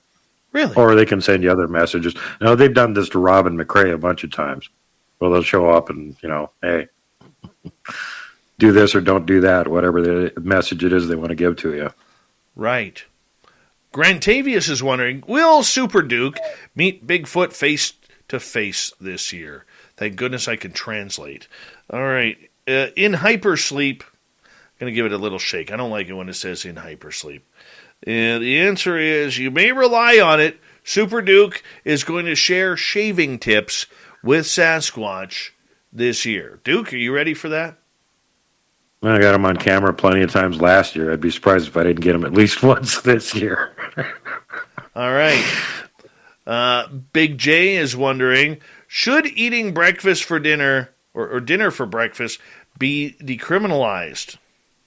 The answer is out of fuel. Try again later. In other words, Magic 8 Ball's like, come on, Big J. Like, ask us a question that, we want to do here. And let's see here. Chris Moe in Austria. Mighty 8 Ball. Hold on. Did aliens drop all the magnesium doo-doo people are talking about? That's a good question. Magnesium doo-doo. Saucer poop. My sources say no. Well, that's a little interesting. I wasn't expecting that. Makes you wonder who's dropping it. Well, I think some of it is alien. But, I mean, if the governments of the world are, retracing how these craft are run and making their own, just like an old Volkswagen, man, or an old Dodge Diesel, it has kickback. You know what I'm saying? Yeah. Well, that actually makes more sense to me than that they'd have some kind of a system so ridiculous that they have to take a saucer poop every so often and drop magnesium out. I could see our copies of it doing something weird like that. That does make more sense, actually. Grantavius, he's on a roll today. Getting lots of questions in. All right, question is, will Dave be in contact with extraterrestrials this year? Yes and beyond. Wonderful, you just got me abducted. Thank you for that, because that's all I really wanted this year was to be abducted by aliens. Thanks, Grantavius. Poor Dave. Yeah, you're going to get abducted by Bigfoot and aliens this year, apparently. It's going to be a benchmark year. They're going to be using me as a tug-of-war. You know, and I'm going to be like, people, please. There's enough of me to go around. Just show me love. You know, if you could time it perfectly, Dave, they'll cancel each other out. Well, the Sasquatch are trying to abduct you and the aliens are trying to abduct you. They'll get into a fight with each other over who gets to abduct you, and you can escape while that's going on. True. Worked for Albert Ostman. Sandra's wondering, will Sasquatch touch Joe's mane? Don't count on it. I think Sasquatch is fearful of Joe's mane. Thin Lizzy is asking, will Carl the alien show up soon? Ew. Answer is, out of fuel, try again later. You ever notice how many times that question gets asked? And it's almost every week. And I would say 90% of the time, 95% of the time, the out of fuel, try again later answer comes up. Yeah, the 8-ball dodges that question like it doesn't want to answer it. Does not want to answer that question whatsoever. All right. Mm-hmm. Fabster, who arrived to our show chat room late, he was out cruising the bingo halls tonight. He's asking, will the Sasquatch and her boyfriend come after me even though it was her fault? Oh, Sasquatch. Infinitely yes. Look, Fab, if you're going to be hitting on female Sasquatch, you better make sure they're not taken. Their men are very jealous men. Very jealous men. I'm just saying. What am I supposed to say? We should have never gave Fapster that Sasquatch call girl number. No. Don't be lonely, call Squatch only. Yeah, no, Fapster, no. No, you don't want to be making that phone call. All right. Grantavius is wondering, will aliens make themselves known within the next 3 years? Now, as you see, I'm shaking the magic 8-ball, and I'm going to say, no, they will not. That's what I'm going to say. What's your answer, Duke? I'm going with Dave on that one. All right, here we go. The answer is infinitely yes. Ooh. Now, the question is, though, will they do it on a governmental level or on a personal level? Because I was thinking governmental level. Well, that's what I was thinking of, too. Yeah. I mean, they're making themselves known on a personal level every day to certain people. I know. A small crowd that gets to go visit them, and sometimes they come back. Mm-hmm. I agree. Duke, how about a question from you? Usually you got a question or two. Okay, let's ask the Magic 8-Ball. Is there going to be any progress toward Sasquatch disclosure this year? It is decidedly so. Ooh, Wasn't expecting that answer. I hope it's right. Thin Lizzy wants to know, would Dave eat a breakfast burrito for dinner? In hypersleep. No. Dave will never eat breakfast foods for dinner. Ever. You know, speaking of breakfast burritos, we always hypothesized that the Sasquatch that abducted Ostman may have thought he was a burrito. Because, you know, in his sleeping bag, all curled up like that, looked like a big old burrito laying on the ground. Now, I actually talked to a gentleman where he was telling me in the 1970s, he actually came on my old ghost tour. Maybe you've heard this story before. He actually came on my ghost tour. And his wife piped up and said, tell him about the Sasquatch story. And he's like, do you want to hear it? Yeah, come on. Of course I want to hear it. Silly question. And he was 18 years old, and him and his buddy drive up. And in between Whistler, and just north of Whistler and Pemberton, there are some beautiful lakes in there, man. And they're all stocked with very nice trout. So him and his buddy at 18 years old, they hop in the pickup and they go camping at one of these lakes along the highway. And about 1:30 in the morning, as they're sleeping in their tent, they said it felt like a forklift went underneath the tent and started lifting the tent. There was no sound, no nothing. And these two kind of collapsed in on each other as they were being picked up. And as they started kicking and screaming, whatever it was, just put them right back down. Didn't drop them. Put them right back down. And then they felt something leave underneath them and then kind of stomp off into the forest. Wow. Right? The following weekend, the one boy, his dad and his brother, they got a camper on the back of their single cab truck. And Dad is sleeping in the cab with the shotgun. They go back there because they want to see if they could get this thing, okay? And the boys are sleeping in the camper.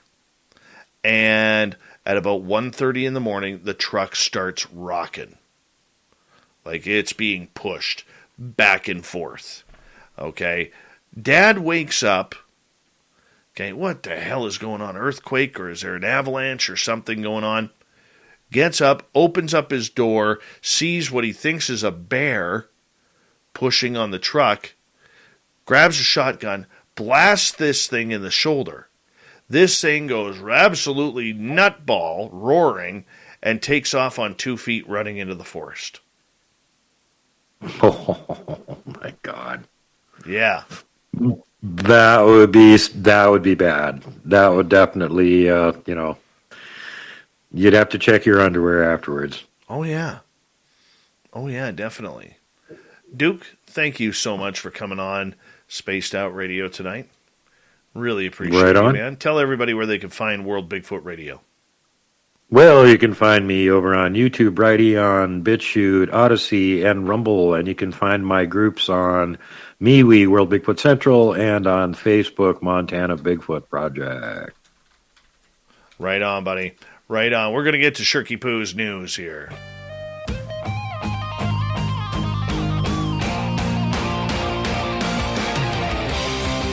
And this is how it ends.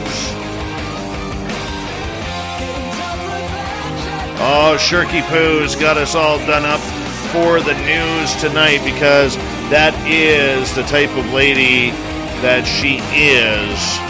And I'm going to tell you right now, poor Shirky Poo was not feeling well tonight, so she left the news to my responsibility. All right, here we go. Let's start off here with this one. A Hahnemann University Hospital in Pennsylvania went bankrupt in 2019. By now, its buildings are empty and the medical records have been transferred elsewhere, but there's one piece of the legacy that still lingers. What should they do about a woman who still has a nuclear-powered pacemaker in her chest cavity? We didn't know they made nuclear pacemakers either, but apparently they were a thing until the 80s. The anonymous woman received her pacemaker powered by plutonium-238 in 1975 when she was just 23. It functioned until 1995 when she received a more modern lithium battery-driven device. However, the doctors left the nuclear one inside of her. Removing it would have required extensive surgery, which could have endangered her life. The issue is that, according to Pennsylvania law, the Hahnemann Hospital is responsible for disposing of the radioactive device, but it won't be coming out of the woman until she dies, and the hospital no longer exists. So what do? Well, apparently, they got to take a step back and, figure it on out. The radioactive pacemakers are small, usually square, round, thin metal discs, roughly the size of a palm of someone's hand, and they do need to get their power from plutonium. I mean, could you imagine this lady walking through an airport? Holy cow. Holy cow. So I don't even know how they're going to get this out. So apparently they got to wait till she dies. Then they got to figure out what to do with the cadaver, considering she is radioactive. And apparently she can't even get dental x-rays. That's a big problem. That's a big problem to have. That is interesting. All right, let's see what else we got here. Okay. Let's see here. What else does Shirky Poo have for us tonight? Well,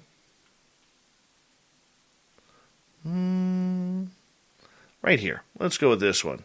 Apparently, there's always a wide plethora of latest tips and tricks on best way to take care of your physical health, but this one talks about your eyesight as you're getting older. For younger people, it's perfectly acceptable to rarely, if ever, have a proper eye test from opticians, but as you get older, like me, blind as anything, the quality of your eyesight and the strength of your vision is important. So make sure you get checked for cataracts. Make sure that if you're the age of 60 or older, that you get your eyes checked at least 3 times as much light as you did when you were 20. So no sitting in the dark watching movies. Eat the right types of foods. This includes kale. I'm not eating kale. I'll go blind before I eat kale. That is reptile food. Apricots, okay. Oysters, not a chance. Spinach, gross. Eggs, only at breakfast. Wheat germ, no. Sweet potatoes, every day. Every day. Keep your eyes healthy that way. All right, let's see what else. I didn't say carrots. Carrots have carotene. They're supposed to be good for your eyes. Well, apparently, according to this study, carrots didn't make the list. What are you supposed to do, man? What are you supposed to do? Works for bunnies. Right? Works for bugs, exactly. Let's see if we can find one more story here. Here's an interesting one. All right. A man in Maine who lost his arm in an apparent workplace accident was seen carrying the severed limb before nearby public crew works rescued him. The unidentified man was seen stumbling along a street in Lewiston, Maine, toting his detached arm, which had been cut off near the shoulder. Public works crews in the area called police and emergency crews and fashioned a tourniquet while they waited for medics to arrive. That was probably the lifesaver, said Lieutenant Derek St. Laurent. Police followed a trail of blood to a local store where multiple people reported a man was wounded by a bandsaw accident. It happened to be divine intervention because 2 of my best guys just happened to be there sanding sidewalks. It couldn't have been 2 better guys in this situation. They saved this man's life. Oh, I could never imagine what it's like getting my arm severed. Oh, that just makes me... Oh, my God. That's just terrible. I'm amazed he didn't bleed to death before somebody could do anything. No kidding. No kidding. I just couldn't do it. Could not do it. All right. Ugh. I think that's about it for tonight, man. Wow. Ouch. Sorry, oh, my Hold God. on. I got one more here. By the way, former Playboy cover model Elizabeth Marie Chevalier says that she just can't date anybody. Why? Because apparently she says she is too beautiful to date, and guys are scared of her because she's just so darn beautiful. How's that to end the night with some beautiful ego? Thank you so much to World Bigfoot Radio's Super Duke, to Shirky Poo for the news, and Miss Aida for being a wonderful guest tonight. We got Mr. Ron Bumblefoot Thal rocking in the background with Little Brother is Watching. Bumblefoot is the official music of Spaced Out Radio, rocking us in and out of every single show. Get your horns up for the guitar god himself. Special thanks to everybody listening in at home, at work, in your cars, wherever you may be. Thank you to everyone in our chat rooms tonight. YouTube, Twitch, LGAB, Revolution Radio, Spreaker, Facebook, and on Twitter at hashtag Spaced Out Radio. Remember, this show is copyright by Spaced Out Radio and SOR Media Ventures Limited. Thank you so much for choosing to share your evening with us. Because together, my friends, we're watching. We own the night.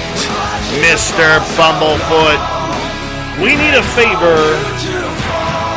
We need you to take us home.